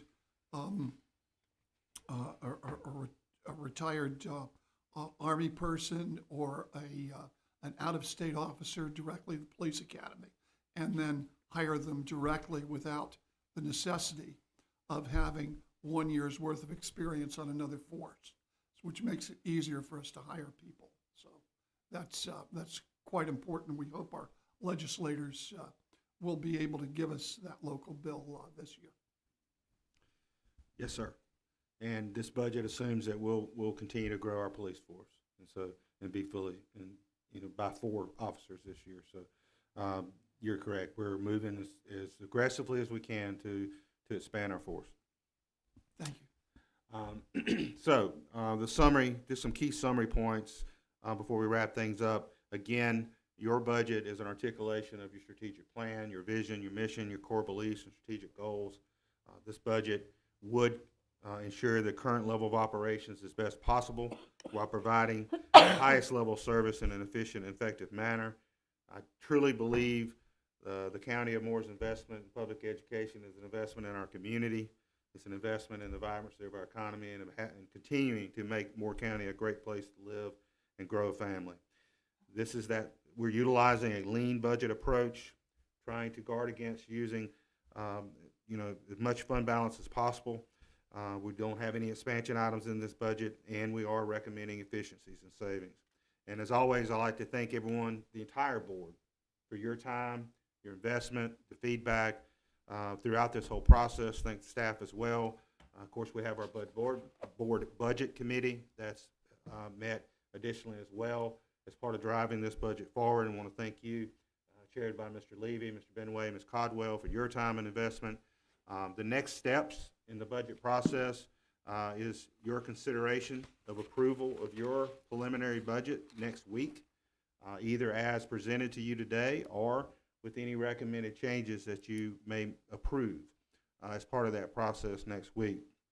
We then will submit all this information to our county manager and commissioners, and we'd have the opportunity on May 7th to address the county commissioners. We aren't making a request because we are funded through a local funding formula, but I think we'll look forward to being able to address the commissioners, share our budget information with them, but also thank them for their investment and what that investment gives the students of Moore County. And so I think along with you, I look forward to that opportunity in May. The county manager then presents his proposed budget on the 21st of May. There's a hearing at the county level on the 18th, and then they're by law required to approve their budget prior to July 1st. We hope we'll have all our information from the state in the summer. We know Sometimes it don't work that way. So I hope to be able to present to you, Tina and I, your original budget for approval in October. That's the hope. So that's our next steps in the budget journey, and it just continues to cycle from there, as you're aware. We really never stop doing the budget work. So appreciate this opportunity to share this update and proposal with you today, and Tina and I are happy to answer any additional questions. Members of the board, questions? Shannon, are you on? I am. I was going to say I don't have any questions, but just a comment of many thanks, particularly for the transparency that was shown and for the acknowledgement of the moving forward with the feedback that was received from board members. So thank you. Okay, thank you. Any other questions or inquiries? Dr. Locklear, that was for you, and Ms. Edmonds.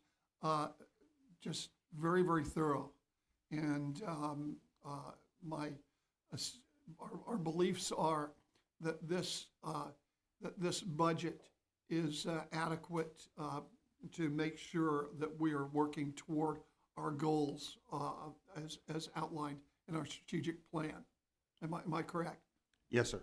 Okay, and just so that the public does understand, we do have a dashboard which tracks our strategic plan and our progress in our academics, because after all, the bottom line is academics.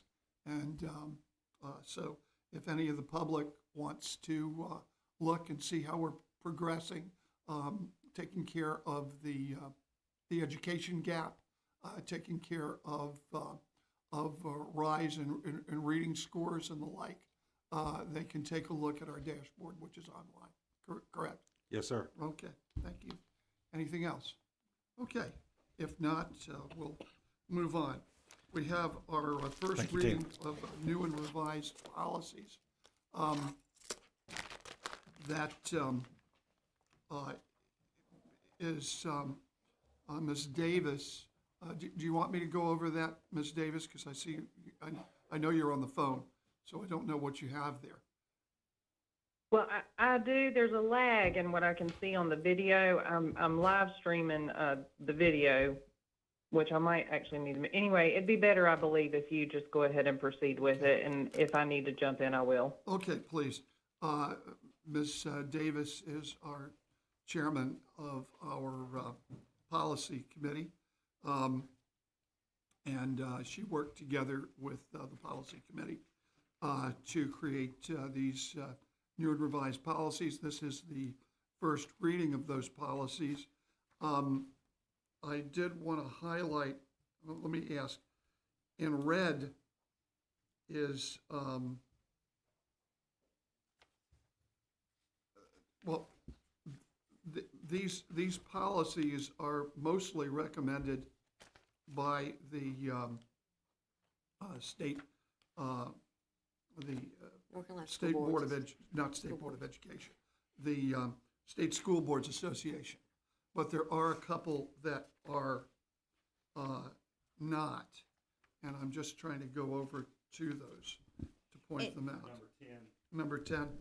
Go ahead, Ms. Carter. I was just gonna say, if you can just remind us that the red is what is required by the Senate, and then our The color. red is what the North Carolina School Board Association recommends. Okay. Yes. ma'am. Oh, And then- okay, yes, I see, yeah. And then our color, if we recommend it, is It's what highlighted. is highlighted. Yes. Thank you. Okay. Charlotte, you go back to that guide that has links, and just, you can click on it, number 9, or whatever. You can click on any policy, and it should show, like Dr. Patterson was describing. It's like page 9 on the first one before you even see an update from the School Board Association, and the committee accepted this as is. Okay. Page 9. Yes, sir. I see mine's not highlighted here, so, because I just got a copy of it. Okay. Are there any questions or comments on any of these policies? Yeah, go ahead. Yeah, I'd refer to policy 3610 and go down to page 2, peer-to-peer support programs. Policy number 2. What page? Page two. Page 2. Paragraph C, peer-to-peer support program. I'd like to be educated on how that's executed. Do we provide a tasking for students, peers, and that sort of thing? Sorry.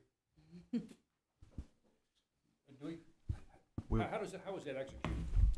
Ms. Metcalf may be able to help with that, our Director for Student Support Services, Ms. Metcalf. So that's part of the new House Bill 605, which deals with behavior threat assessment and many other things. And one of those is a peer-to-peer support programs. So those programs are programs that we can choose to use. So we'll design those programs ourselves, or we'll use a peer-to-peer support program that already exists.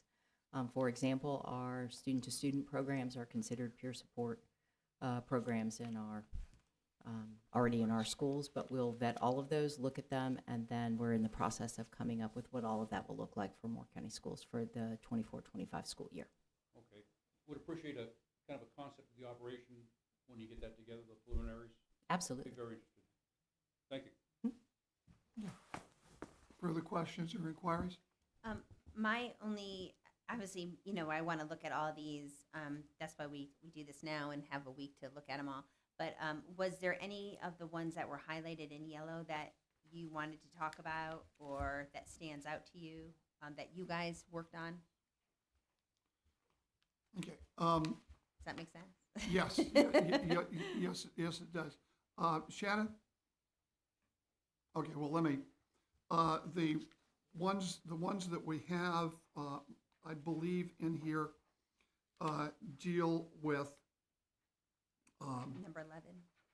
yeah, let me get to, which, Number 11. There were two policies brought by the Yes. committee. Policies Yes. 10, which is policy 1314, closed session, and policy number 11, which is policy 2330, board meeting agenda. Anything you want to point out with that, Ms. Davis, or any other committee member? I have stepped away from my computer for, if you would give me maybe 1 full minute and I can, please. well, Or if y'all want to read over it and I'll be right We back can with certainly you. point out the part that the committee has recommended be added to closed session. If you just keep scrolling, you'll see the red is what was originally brought, and then the highlighted portion was added during the committee meeting. So this is what's, the committee has recommended that there be a section D, recordings of closed session added, saying no board member, administrator, or staff member shall photograph during or record a closed session or any portion thereof. The board attorney may record a closed session or portion thereof in order to assist in the attorney's preparation of closed sessions minutes. Okay. And then the the other one. yes, the board meeting agenda.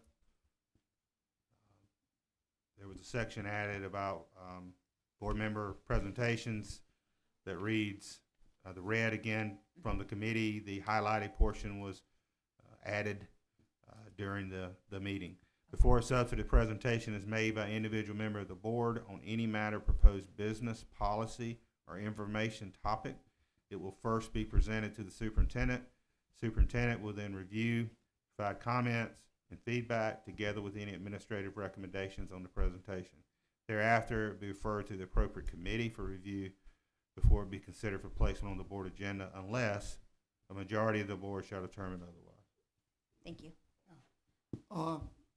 These, I believe, should help us with efficiency and civility, okay?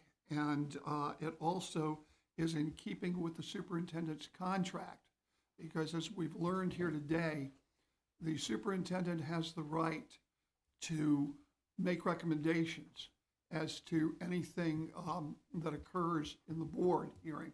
And of course, we want that to occur. We want him to give us advice and recommendations on what is right and what he believes is right and what he believes is not right for us to do. That doesn't mean that we necessarily agree with everything the superintendent says, but we do take his advice quite seriously. And this particular, these particular amendments will help us do that, I think, in a much more orderly fashion.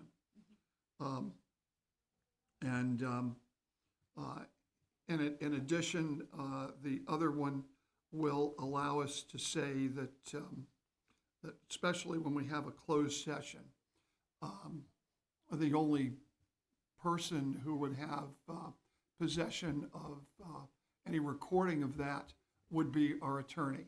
And that's probably a good thing. So just keep, because that, as we hear, keeping things confidential that need to be confidential are essential, especially for our teachers and our students who expect us to keep certain things confidential.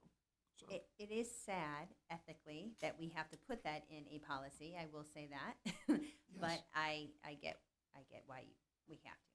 yeah, I think it's probably best. And once again, the key here is I think we need to take cue, and that is that we're going to do things in an orderly and a civil manner, and I think this will help us with our efficiency and the like.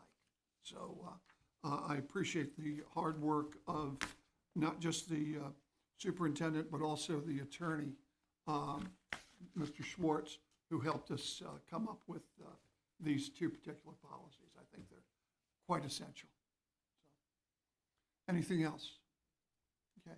This is the first reading of those policies. If there's nothing further, we'll go ahead and move on. So let me go back to my agenda here.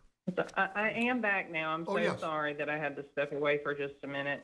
You summed up pretty much everything I was going to say. I did notice that Mr. Holmes wasn't in whenever we were reading those last two. If maybe we would go over them again very quickly, unless he's already familiar with them himself. Okay. I'm sorry. Thank you. Are you good with it, Mr. Holmes? Okay, cool. All right. So let's keep on moving. How about some out-of-state field trips, Dr. Locklear? Yes, sir. I've got two similar out-of-state field trips for Pinecrest and Union Pines. Ms. Metcalf. Thank you. The student-to-student teams from Union Pines and Pinecrest High School requesting to take, are going to MSEC, the Military Child Education Coalition Training Summit in Washington, D.C., July 28th through August 1st. You may recall that that conference agenda for this global summit, including session and speaker descriptions, are not available at the time of registration, which is in February. But as a result, both Pinecrest High School and Union Pines High School notify parents and students each time the agenda is updated. Those teams then meet to determine which sessions they believe will be the most helpful in building leadership skills and increasing the positive impact of their program. Once the final agenda is sent, the parents will notify the S2S advisors if there are any sessions that they wish their children not to attend. Very good. Any questions by members of the board? Okay, if not, thank you. Standard day schedule, that's our bell schedule, right, Dr. Locklear? That's correct. Thank you, Tracy.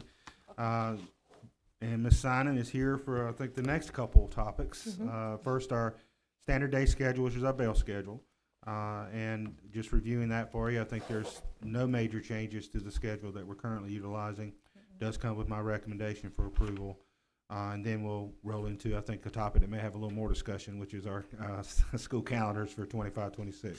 Jamie. Correct. Thank you, Dr. Locklear. Good morning, everyone. You've got a copy of the standard day schedule for 2024-25. This shows you the bus unload and bus unload times in the morning, what time teachers arrive, when the school starts serving breakfast, when the instructional day starts, when lunch is served, the end of the instructional day, when the buses arrive back on campus after their routes, and what time teachers depart. Per the policy, there has to be at least 6 hours of actual instruction time and an 8-hour workday for all staff members. So that's reflected in the standard day schedule. There were no major changes in the schedule for this upcoming year. There were maybe 5 minutes here or there with the lunch schedule or with the buses. Ms. Purvis also checked the bus schedules just to make sure that they were accurate. and all the principals took a look at their standard day schedule to make sure that it was accurate. You'll see in some of the elementary schools, lunch starts being served at 10:30 or 10:15, which is pretty early. But there's also a snack provided for students if they're hungry, if they're eating breakfast that early. So we want to make sure that if they're hungry, they are fed. So that is listed there for all of our schools to include Connect Academy. You'll also notice with Southern Middle School, their schedule looks a little bit different. They are continuing to use calendar flexibility as a restart school if that's approved by the board when they bring their calendar. So that's reflected in this as well. Just as an additional note, if we have early dismissal, we dismiss 4 hours early, so that does adjust that schedule slightly. Okay. Any questions by members of the board? Okay. Hearing none, sounds very good. The approval of the 25-26 Moore County Schools calendar. Dr. Locklear. Yes, sir. Ms. Simon presented on this last month. The board did table this into this month so we could have the full board available to discuss this topic. I know this is a topic of great interest to our community, to our parents, as well as you. And I'll just ask them, if it's okay with you, Mr. Chairman, I'll ask Ms. Simon just to kind of review the process that was used, the survey information, the feedback we got from the public. I'll take the lead away in the beginning. I will be recommending that we follow the North Carolina School Calendar Law, which is traditional calendar. But I know there's certainly some interest in looking at that early start calendar. So I'll let Ms. Simon just kind of review for us the process. Jamie? Okay, thank you. Starting in November of 2023, Moore County Schools had a committee to propose calendar options for 25-26. The committee includes parents, district staff, school administration, certified school staff, and classified school staff. The Board of Education requested 2 calendars this year, one with an early start calendar, which does not follow North Carolina state law, and then one that does follow North Carolina state law. One of the pieces that we have to do is we provide a survey so that we can get feedback from our community, from our staff, from students, anybody that's interested in our calendar. So we conducted that survey in January, and that ran from January 17th, 2024 through February 16th, 2024. There were a total of 1,022 responses to the survey, and you'll see on that chart how those respondents were listed out. Just as a reminder, when you look at all other categories, that is self-identified. So they may have identified as a parent/community member, a grandparent, a parent/teacher, so however they decided to identify themselves. When we took a look at the respondents, which calendar they preferred, option 1 is the traditional calendar, which follows North Carolina calendar law. There were 249 total responses for that, which is a percentage of 24.4%. Of folks that selected that calendar. Option 2 is the early start calendar, which does not follow North Carolina calendar law, which actually has us starting much earlier in the year. Total responses of 771, percentage of 75.6 of the respondents that took the survey. As a reminder, the traditional calendar for the calendar law says that we cannot start earlier than the Monday closest to August 26th. And end no later than the Friday closest to June 11th. There's no educational purpose waivers. The calendar must cover at least 9 calendar months. There must be a total or a minimum of 185 days or 1,025 hours of instruction. Both calendars follow the hours of instruction. We must have at least 9 teacher work days. We have to designate 2 work days for teachers to take accumulated annual leave. So those are those optional teacher work days. We have to follow the same legal holidays as the State Personnel Commission for state employees. We cannot have school on Sunday, and Veterans Day has to be taken, the Veterans Day holiday has to be taken on Veterans Day. If it doesn't fall during the week, if it falls on a Saturday or Sunday, then they'll designate which day we take, whether it's Friday or Monday. To get a gauge, you said there are 1,000 people. We have how many students, Dr. Locklear? About 13,000? Yes, sir. 13th. So 1 out of every,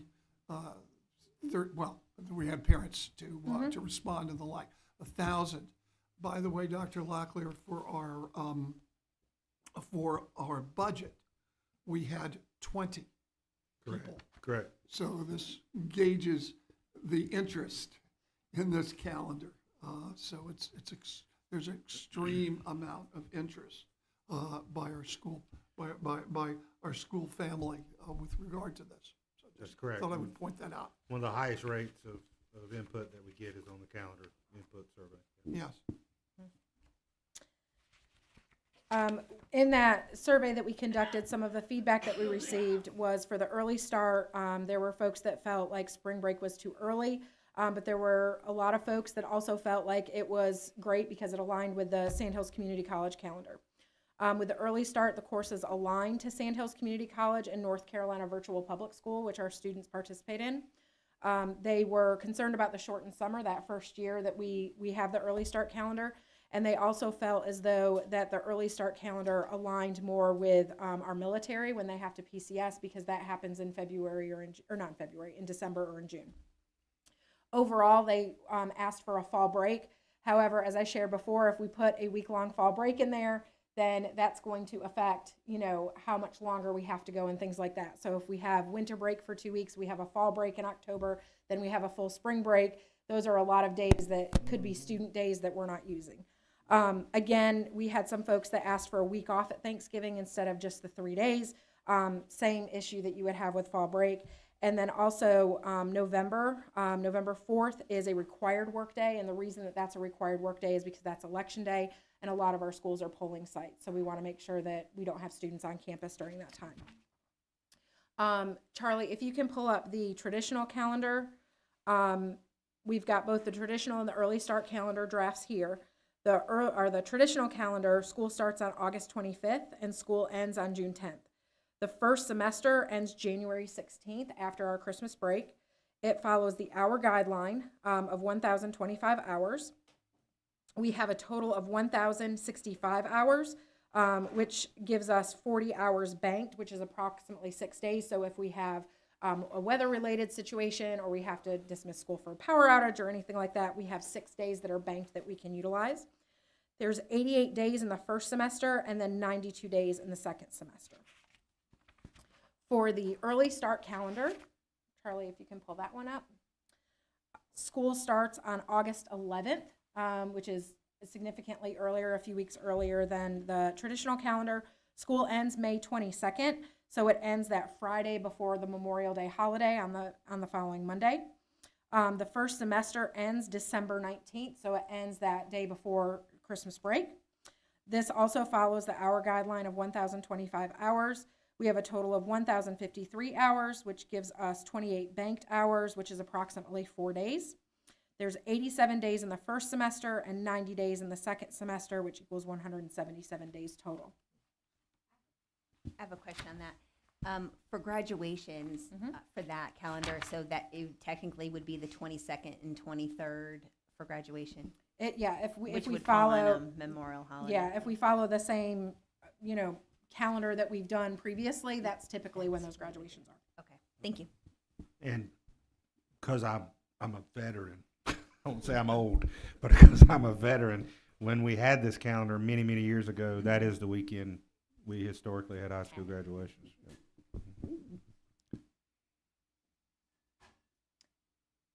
Any other questions? Oh, is that? That's all of my information, Mr. Lee. Nope.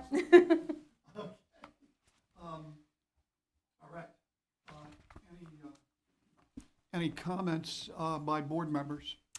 I will say that as much as I want the early start, because I am one of those parents that would love that, I just cannot break the law. So that's where my morals are on that.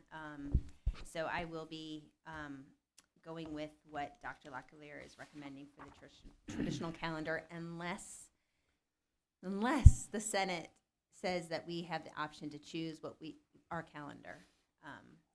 I still feel like we should have both open and available until they make a choice, but that's kind of where my mind is right now. How many school districts are doing the early calendar? Do we know? I believe there were 16. Yeah. I thought it was 19. Whatever, there's a significant number that are in fact breaking the law. And that, by the way, I think that includes Lee County. Am I Lee correct? County is one, yes. Yeah. So, yes. Further comments? Yes. Please. Yes, sir. As- Oh, okay. We'll go with Mr. No, Ben. go ahead. We'll go with Mr. Benway first, and then Ms. Davis. How's that? Is that okay? Yeah, Very good. Go ahead, Mr. Okay. Benway. As distasteful as it is for me, I'm gonna agree with Stacy.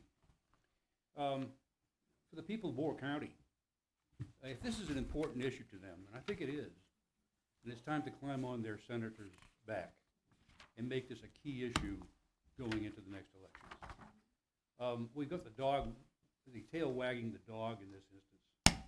We've got some highly specialized, special interests, if you will, that are controlling the discussion, and that should not be. This thing is whipsawing millions of students and parents across the state. We need to fix this, and our senator needs to be the leader on that. Thank you. Okay. Ms. Davis. Shannon? Yes, thank you. I'm sorry. It takes me just a second to get back to you. That's fine. I'm going to mirror what Stacy and Ken both say, and that my heart wants to go with what's best and what's needed for our students and parents, but I'm not able to do that. I do believe we've spoken, Dr. Locklear can either confirm or deny that if, of course, we're going to potentially have on standby, of course, we want the senator or the Senate to pass, that we're able to go along with the traditional calendar, and up until the very last minute, we will make provisions to do that if at all possible. At least that's what I believe our intentions are, not to cause any type of conflict or confusion with our parents, but we want to follow the law, and we want the law to be on our side. Okay. Yeah, go ahead, Dr. If I may, Locklear. Mr. Chairman. Yes, ma'am. Ms. Davis, the board could do, and I could bring a recommendation of a combined motion, which would recommend that the traditional calendar be approved unless the North Carolina School Calendar Law changes and allows for the early start calendar by September 30th, 2024. And so that would allow or we may suggest, Mike's giving me the evil eye, so he might suggest earlier. But we would have a deadline for when that would expire, because you don't want to go too far into the semester for our parents and our staff who are making plans. But the board might consider some type of motion like that on your approval of the calendar.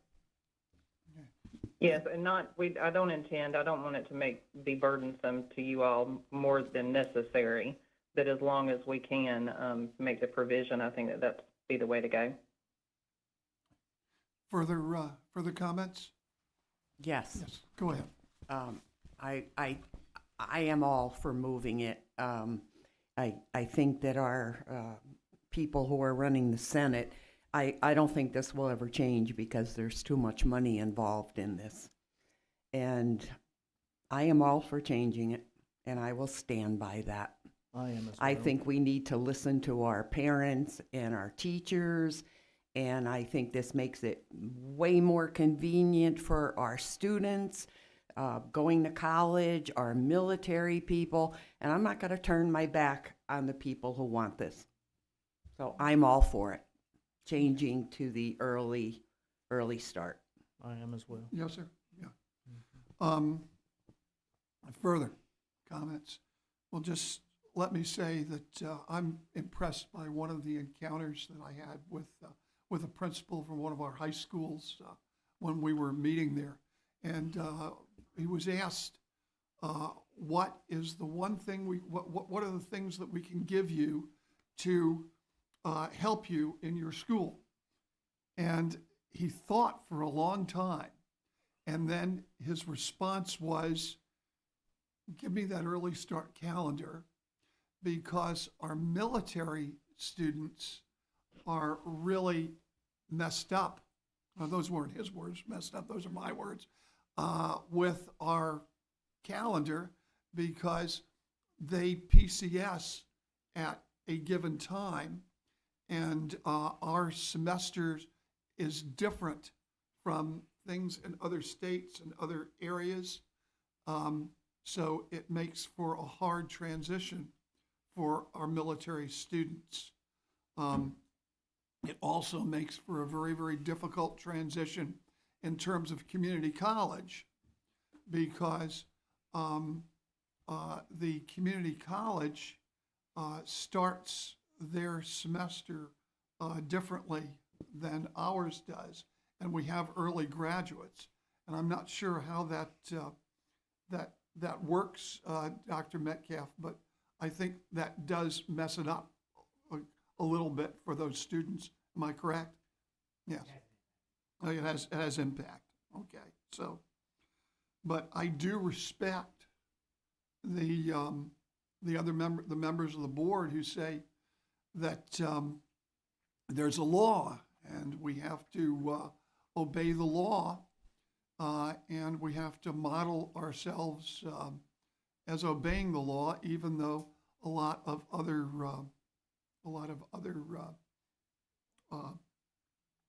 school districts do not.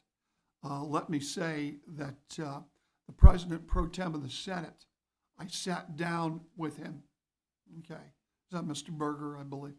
And I pleaded with him to ask him to change that law, and he would not budge. I do want to say, in defense of Senator McGinnis, who is our senator here in Moore County, that he is in favor of changing the law. And I think his words to me were, I've asked the President Pro Tem to change it till I was blue in the face. I think those were his words. And the President Pro Tem of the Senate won't do it. Quite frankly, I think it's a terrible thing, but I'm not sure how I'm going to vote. I just thought I would present that for the public, and I hope that whatever happens here, that they respect the conscience of each and every member of our board, because I can see reasoning for absolutely both sides, and I hope our public will understand that. Okay, can I say something? Yes, ma'am. Mr. Leedy? Yes. You know, I'm constantly being told the most important thing for the board is to support our teachers. This is supporting our teachers, because the teachers want it. And our military families as well. And our military families. It is a difficult dilemma, and it's just not something that the board would like to do. I think I speak for the entire board in saying we know what is best. We know what our people want, okay? And our legislature, and particularly the President of the Pro Tem of the Senate, needs to listen to the people rather than the interests of the tourist industry in North Carolina. We know we respect them, and we respect their needs to have good years.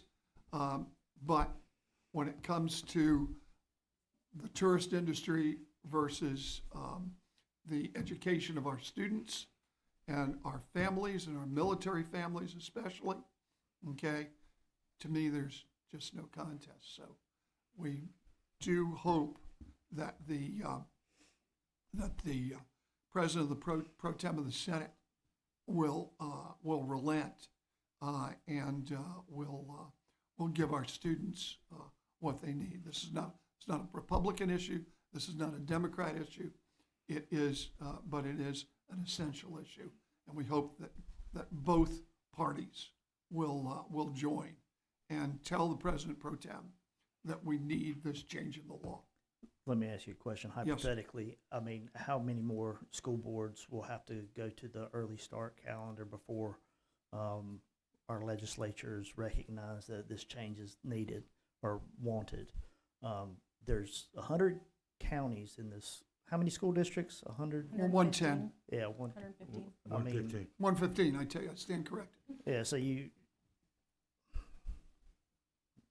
I mean, it just makes sense. And I mean, I understand that there's a law there, but, you know, at the same time, we were elected to represent our students and the citizens, and it's an overwhelmingly majority that this is what the public wants. This is what the students want. This is what Moore County wants. And, you know, if you're going to turn your back on them, then, I mean, you're going to turn your back on them. But I'm going to stick to what I feel is right. You know, I think saying, well, it's against the law, well, yeah, I imagine so. Speeding's against the law. There's a lot of things that are against the law. But this, I believe this would do so much good for the county.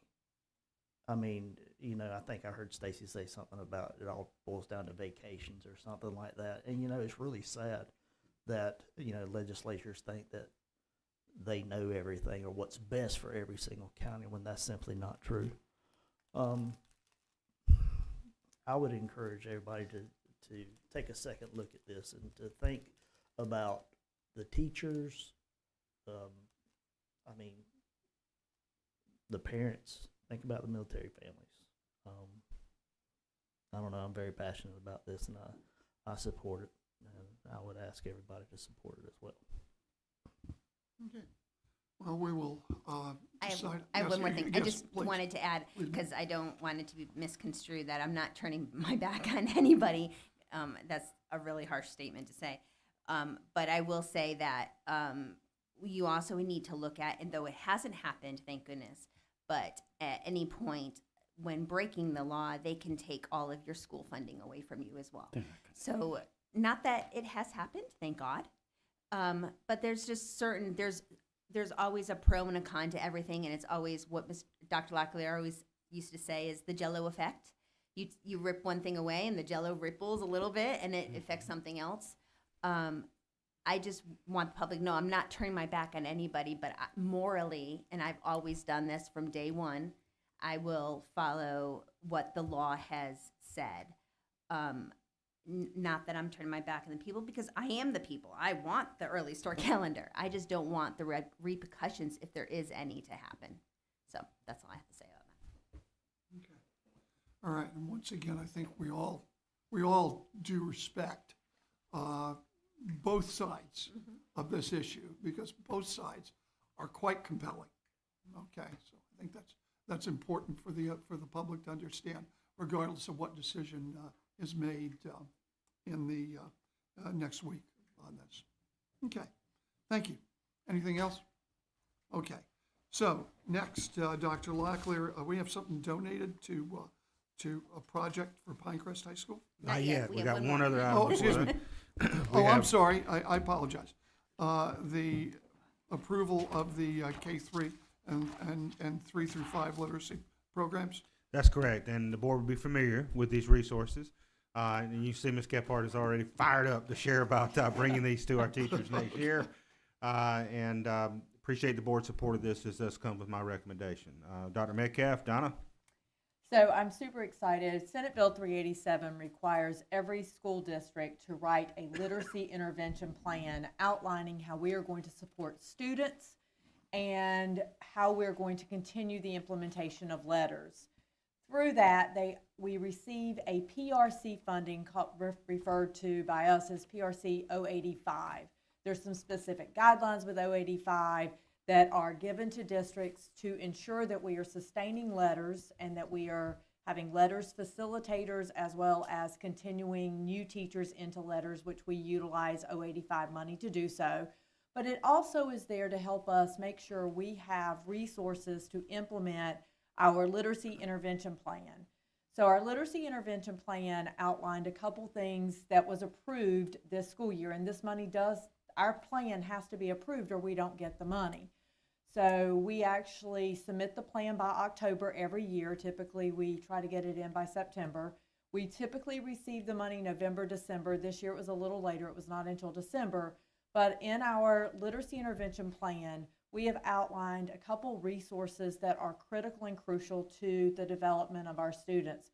I'm going to start with first the 95% core phonics program K-3. We had some pilots in 22-23 at one of our schools. from the pilot and overwhelming that teacher response to some other teachers, we expanded the pilot this year in 23-24 to more schools to pilot the core phonics. It has had an overwhelming support, and our teachers are raving about how it's very explicit in teaching those foundational skills that are critical for our students. It is not uncommon that I go into a classroom and you'll see them do closed syllable, blend, the vowel teams. The kids have symbols that they utilize, and it's very explicit in how we teach the understanding of a phonics program. So we brought this to our principals to give us feedback of should we go K3 with core phonics for 24-25, and overwhelmingly we want this program K3. So part of the quotes that you would be approving is the purchasing of these core phonics materials for kindergarten for $36,919.95, first grade for $35,192.84, second grade $27,429.02, and third grade $21,322.05.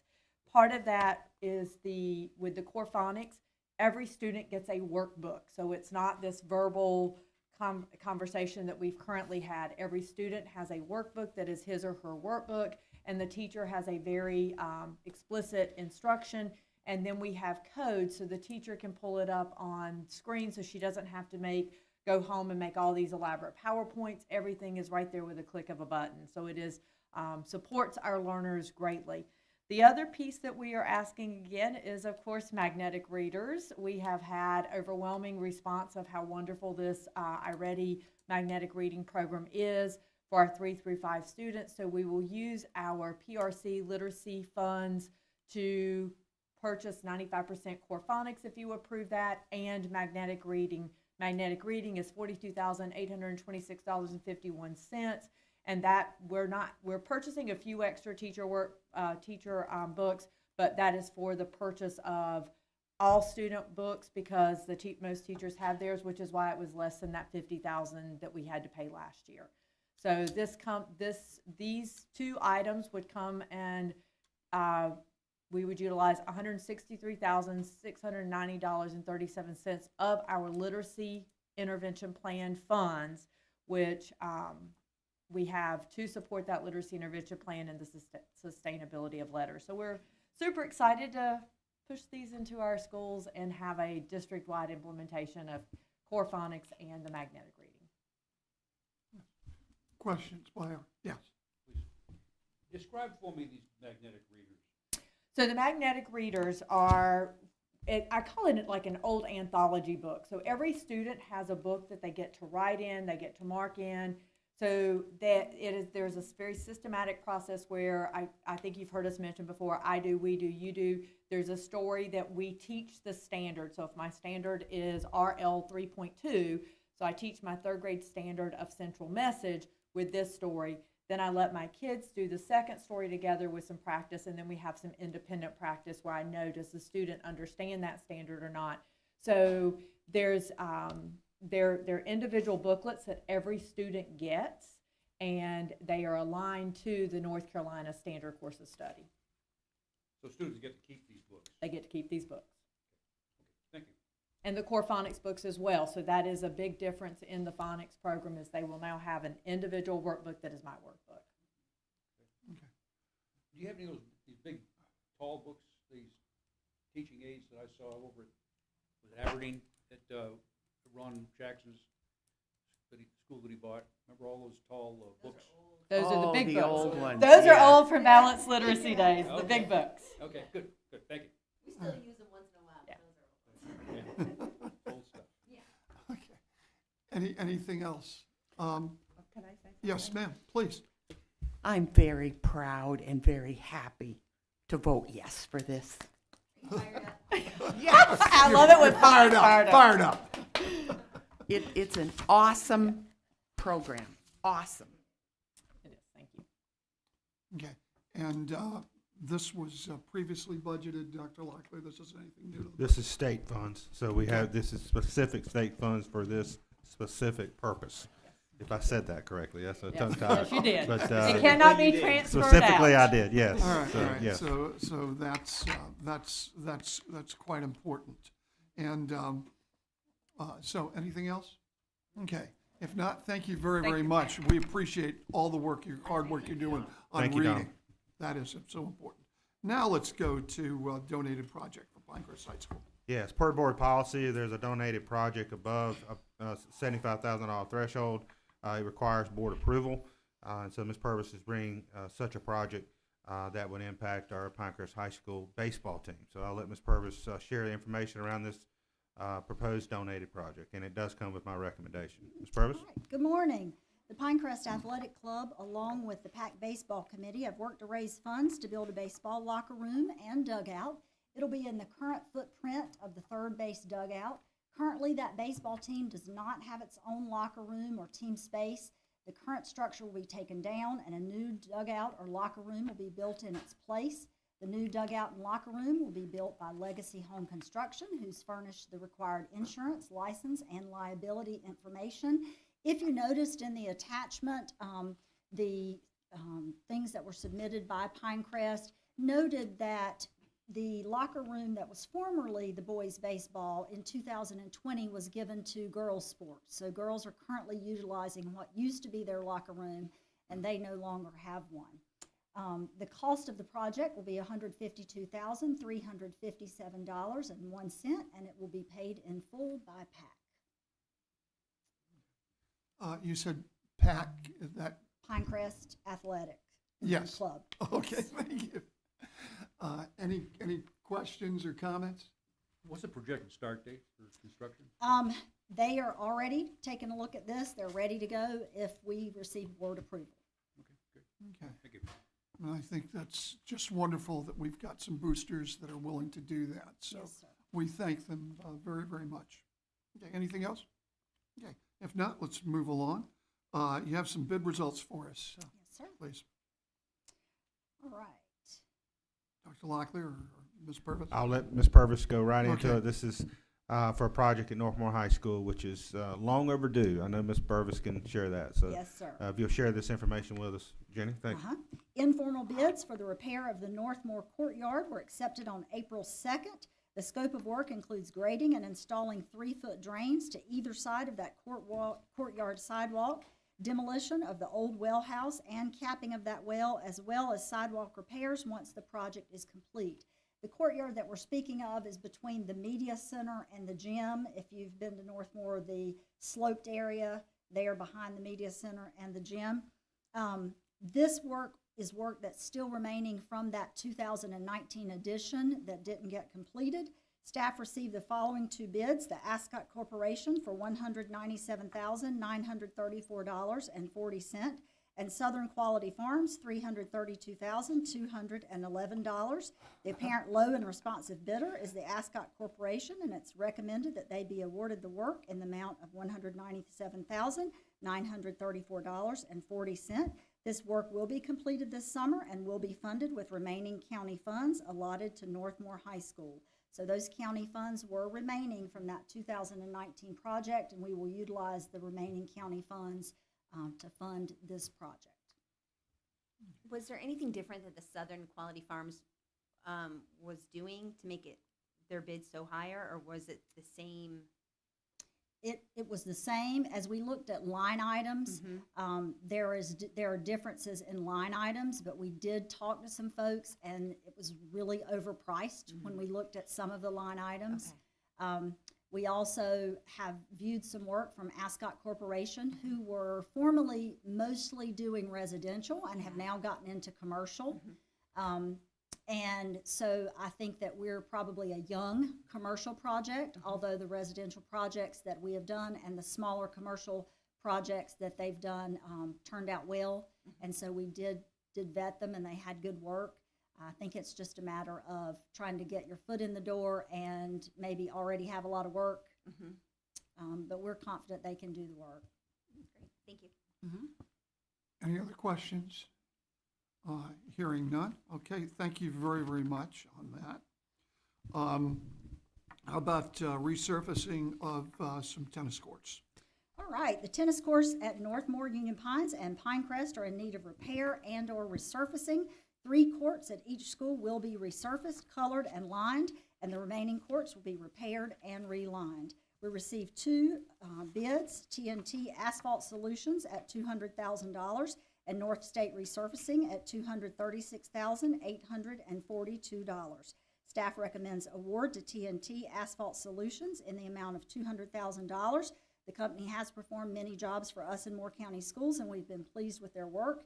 The project will be paid for with a combination of state capital and infrastructure grant funds, our SCIF funds, that grant we received, in the amount of $128,414, and capital funds in the amount of $71,586, for that total of $200,000. This work will be completed over the summer at each of the schools. Okay. Any questions or things like that? Okay, very good. Thank you. We appreciate the hard work that you're doing on all of our capital projects. And so we thank you very, very much for a thorough presentation. Thank you. You're welcome. Okay, revision of the child nutrition procurement plan. Oh, Yes, that's sir. you too? Okay. That's me too. Okay. So the child nutrition procurement plan has to be reviewed and approved by our board every 5 years. The last revision was in 2019. The only change in the plan is the addition of the USDA non-discrimination statement added on page 21 of the document. There's a little language in that statement that's a little different this time. That's the only change. All other procedures and processes for our procurement will remain the same. We just need board approval every 5 years to renew this document. And that revision, as I understand it, is required by the USDA. Am I correct? Correct. Okay. Anything else? Okay. If not, thank you. Thank you. Thank you Have a very, great very day. much. Okay. So let's take a look at our agenda for next time. I assume we'll have a vote on the revised budget, okay? Also, a vote on the revised policies, okay? Out-of-state field trips, is that consent? Okay. Standard day schedule, is that consent? Okay. Approval of the calendar, that is certainly a vote. Okay. The approval of the literacy program, how do you want to handle that? Consent, okay. Donated project, consent, okay. The bid results, H, consent. The award for resurfacing, consent. The revision of the child nutrition plan, consent. Okay. All right, so that takes care of that. Superintendent's update. Thank you, Mr. Chairman. You may recall, Ms. Bruno. Copy that. You want mine? Oh, okay. Oh, okay. Oh, my heavens. You may recall from February, I noted that every other month or so, I may bring to you just a few updates I want to make sure the board's aware of. Some are informational updates, some are celebrations I want to bring to your attention, the things that we take pride in. And so I hope you will appreciate a few updates today. And I provided a one-pager that'll be linked to the agenda as well for the public to take a look at as well. And then you can certainly go back and review it because there are a couple of links here as well. But the first area I wanted to bring to your attention, just as an update, in February I noted the administration of 2 surveys that would be taking place in our school district. The first was the North Carolina Teacher Working Conditions Survey, which is given every 2 years to teachers and other appropriate certified staff who serve in our schools. That survey was open and closed this past Friday. The other survey that has been administered during the month of March is a locally developed survey that we develop here in Moore County, which is that we give to our classified employees. So not only do we have the North Carolina Teachers Working Conditions Survey, we also have the classified working conditions survey that's locally developed. With the North Carolina Teacher Work Conditions Survey closed on Friday, you may recall I shared that it was revised this year, reduced from almost 200 items to 100 items. Our response rate in Moore County schools was 96.83%, which is extremely high, almost 100% across all of our schools. 13 of our schools had a 100% response rate. That's comparatively to the state rate of 85.42%. So this is a survey that our schools encourage, our principals encourage, and therefore you see that high response rate. And that's been historically where we've been over time. Also, as I just noted, we administer a classified work condition survey. That's a locally developed survey. There may be some other districts that do that, but certainly proud that we do that here in Moore County. All classified staff in the district have the opportunity to respond through the Survey Monkey platform. We use that, so it's ensuring anonymity. I can't say that word real, Ms. Calloway. You might have to teach me how to say that to make sure they feel like they have that anonymity. The response rate was 70%, which is good. You want to have at least 40% to have some statistics you can use. Always would like to see that higher, but still a solid response rate. The district, department, school level data will be shared out as soon as we have it available, that summary data. Additionally, we're hoping here later in April we're able to share information and data from these surveys with our support staff and our teacher advisory councils. Dr. Locklear, not to interrupt, I just want to make sure that the public understands that we're really a bottom-up school district, that we take these surveys quite seriously. And we want to know how our teachers and our classified employees are feeling about their working conditions, so we can learn better as a board how to make those working conditions better, and to make sure that in terms of recruitment and retention, that we are a good place to work. So thank you very, very much for administering both of these surveys.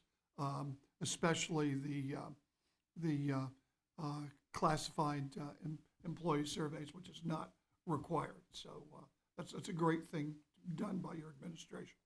Thank you, sir. Wanted to just make the board aware that Moore County Schools is a recipient of a STEM grant. We've always been a state leader in STEM work, which is the support of science, technology, engineering, and mathematics in our schools and with our students. 20 North Carolina public school districts received a grant from nearly $1 million in grants that were supported by the General Assembly in this past budget session to support and engage students in grades 6 through 8 in STEM work. The grant opportunity generated significant interest across the state. We had 68 applications, 43 from local education agencies, 25 from charters. Moore County, as I said, will receive $50,000 in support of our work. We were one of 20 awardees out of those 68 applications. So that just speaks to the quality of our technology staff and always looking for ways to support the learning and teaching in our classrooms. So just wanted to make that information available to you. Probably 3-4 months back, I think Board Member Benway asked, do we have a written document that illustrates the system and process, or flow chart, if you will, of how we select and discard books in our media centers? It's a great question. We didn't have a written document. We had a process, but this was a great opportunity for us to have Ms. Gephardt, our Director for Curriculum and Instruction, work with our media specialists to develop such a chart and process which follows board policy. And so that's linked to this. Just wanted to make the board aware that's now available. And, you know, upon review, if you've got any questions, please let us know. Also wanted to celebrate that we had 2 of our team share at a recent statewide conference, the North Carolina Association of School Administrators Conference, statewide conference in March. Assistant Superintendent Jamie Sinan and Heather Stewart presented on our work, our leadership development work here in Moore County that we're very proud of, building our principal pipeline. They shared information about what we call our School Leadership Academy, which we have our 3rd cohort going through that now. Started back in 2018, Dr. Metcalf and I back there. Gosh, time goes by fast. Yeah, it's much better now under Ms. Sinan and Ms. Stewart. But this intensive program, which you have to apply for as an assistant principal, you know, they work with our district leadership to prepare them for the next step of becoming a principal. This work includes book studies, assignments, mock interviews. Real neat piece of this is what we call our switch opportunities, which is the opportunity for our assistant principals to switch locations for a period of time. Really opens their eye out to leading in a different level of a school. For instance, a high school assistant principal going down and helping at an elementary school as an assistant principal for a week. That's an eye-opening experience for folks like me who did all high schools until I went into administration. So great opportunity. The session was packed, had over 30 people from districts across the state that attended the session. I was a fly on the wall and very like a proud daddy listening to the presentation, and it caused quite a positive buzz amongst the folks who attended the conference. So just proud of our work and very appreciative of Ms. Simon and Ms. Stewart. Just wanted you to be aware of that. You may have known that March was a celebration of arts in our schools month. We had the opportunity to perform at the state level. Mr. Andrew Creech from Pinecrest High School and the Pinecrest High School Wind Ensemble performed at the North Carolina Department of Public Instruction on Thursday, March 21st, before spring break as part of that celebration. It was joined by a lot of folks from the state level in the arts programs, Pinecrest parents, and of course, Principal Stephanie Phillips. You know, the feedback I got from that from the folks at the state level is just the level of excellence that Mr. Creech and his students displayed. We have a lot to be proud of. You know, one thing I noted to our staff and in our little internal video that I sent out is there's so many examples of the talent we have in the arts in Moore County, and I'm proud that we support that. So proud of our teachers that support that passion and talent, from the visual arts to the performing arts, to music, you name it. We've got a lot of opportunities for our students to excel. So I just wanted to share that with you.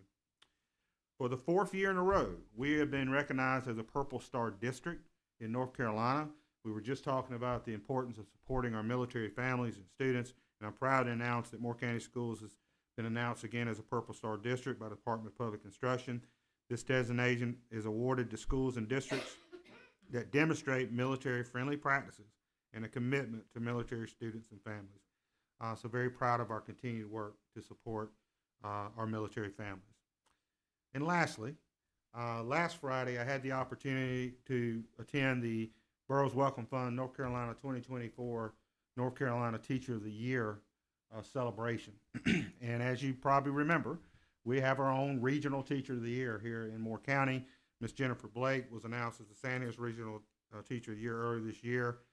This was a wonderful celebration of the impact our educators like Ms. Blake have on our students and the importance of teachers in our schools, in our workforce, in our community. And it really was, I was telling several folks just how much it filled my bucket to be part of that celebration. They did it in a very first-class way through sponsors at the Umstead Resort and Spa in Cary. It was first class and well-deserved first-class celebration. So could not be more proud of Ms. Blake. While she's not the state Teacher of the Year, she still is a regional Teacher of the Year. Very proud of her work and proud of how she'll represent Moore County schools and the state of North Carolina for the following year. So she'll be part of that representation going forward. So just want to congratulate her again. Just so proud. So, Mr. Chairman, that's all the updates I have today, but certainly happy to answer any questions you may have about that. So I appreciate the opportunity to share. Okay, any questions of Dr. Locklear? Thank you very, very much. We appreciate that. We've got board committee reports in terms of the policy committee. They did meet, and we have our policies, which we're going to go take a look at next week with Ms. Davis and her committee.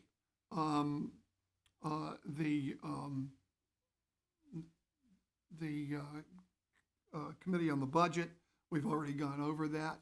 Any other comments by committee chairs? Okay, yes, ma'am? I was just looking to make sure I had the dates right. We have a construction committee meeting May 10th. And then I'm also on the committee for appeals, and that will start to begin at the end of April. Yeah, Dr. Locklear, on the construction committee, are we ready to talk about that meeting coming toward the end of April? Happy to point that out. Yes, we do have a meeting at Carthage Elementary School. Cindy, if you make sure I have the right date, I don't have it in front of you. Can you? April 24th. On April 24th, and we've invited representative members from the commissioners from the Carthage Town Council, Carthage Mayor, staff at Carthage Elementary School. Our board construction committee members are going to be there, and of course, it's an open meeting. But it's a discussion meeting on the needs at Carthage. Miss Warren's going to host a tour before it starts, and then the discussion part's going to start at 4:30, where we'll look at the needs for Carthage and gather some feedback on the direction that the stakeholders would like us to move towards as we take our next steps at Carthage Elementary School. And I might add that we have a list of priorities for our major construction. And our first priority is to take care of maintenance throughout the district. And I believe we're well on our way to doing that. I believe that's about $2 million, am I correct? Yes, sir. It's district-wide improvements, which consist of 3 projects. Replacing our high school gym bleachers, which are badly outdated and needing to be updated for safety reasons, as well as for, so they won't damage the gym floors. That includes replacing the curtains and rigging in our high school auditoriums, and that includes bringing a consistent level with our playground equipment in our elementary schools. That's approximately $2.5 million. And the board has endorsed using bond premium funding and asking our commissioners to add an additional purpose for bond premium funding that we have available for that purpose. And Ms. Purvis and I will be going to the commissioners on the 16th of April to do so. And our second priority is Carthage Elementary in our list of priorities. That's correct. So we're looking at taking care of that school, whether it's could be building a new school, could be renovating the existing school, but it's in desperate need of repair. And so that's the reason why we've got this meeting, because it's extremely important that we do what we can with obviously being responsible stewards of public funds, but to make sure that our children, especially to make sure that all of our students are learning in the best environment possible. So we're looking at a major revision of Carthage Elementary, and we hope we can move forward with that, which is our second priority on our list of capital projects. Okay. Yes. So any further, yes, sir. Yeah, just to make, I attended an overview briefing, outbriefing, if you will, of the joint innovative high school planning retreat on Friday afternoon. Thanks to Dr. Metcalf and Dr. Roush for that. Good, thorough overview, and a lot of good work being done. We're pending working on a CTE committee meeting somewhere in May at this point. We'll continue to work on that. Visited the Pinckney School on Thursday, myself and Pauline, and we were accompanied by Mr. Jim Von Cannon from the commissioners.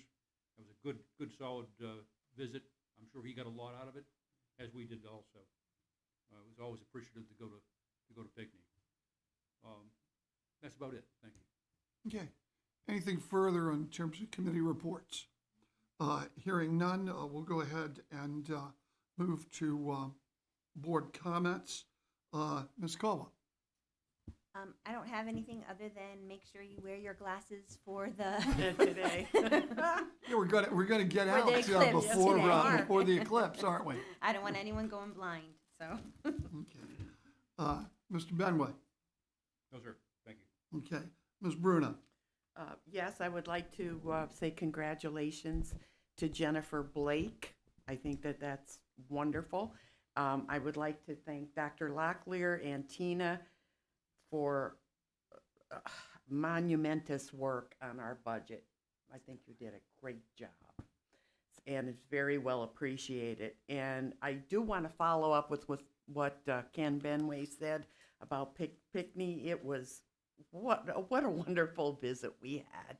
Our visit was so wonderful. I was so late to come here for a meeting I had, but it was great. And the other thing, the North State Journal had this picture of Pinecrest's softball team, and I think this picture says it all. I just love this picture.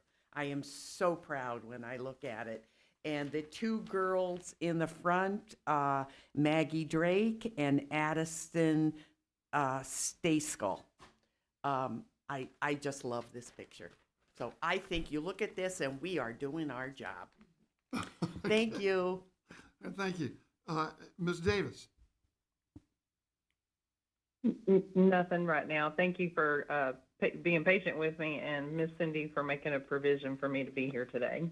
Okay, and thank you for taking the time, even though you couldn't physically be here today. It's very, very important that I think board members take advantage of our ability to be here by phone, no matter where you're at. And of course, we also hope that Lydia is doing well.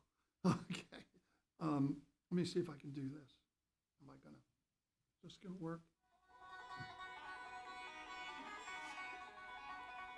So what is that?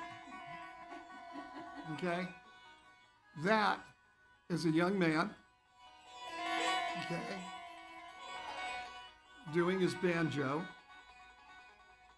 at Northmore High School, because I had the privilege of attending the Fiddlers Convention this past weekend at Northmore High School. And it's not just a Fiddlers Convention. What they do is they are actually raising money for our for students in the arts. Okay, and that, as I understand, includes both theater and music. So there was a huge crowd there. There was a beautiful amount of talent. And I think that when I saw that at Northmore, I was just extremely impressed with that gathering. I'm always impressed with the Northmore community. I'm impressed with all the communities, Pinecrest, Union Pines, and the like. Northmore seems to have a really tight community and does well for the people up there, and we're very proud of them, and we're very proud to support both the Fiddlers Convention and the arts, and anything we can do to help that. I hope they'll let us know, because it's just a wonderful thing. With regard to that, is there anything further? Hearing nothing, is there a motion to adjourn? So moved. Okay, is there a second? All those in favor say aye. Aye. Aye. We stand adjourned.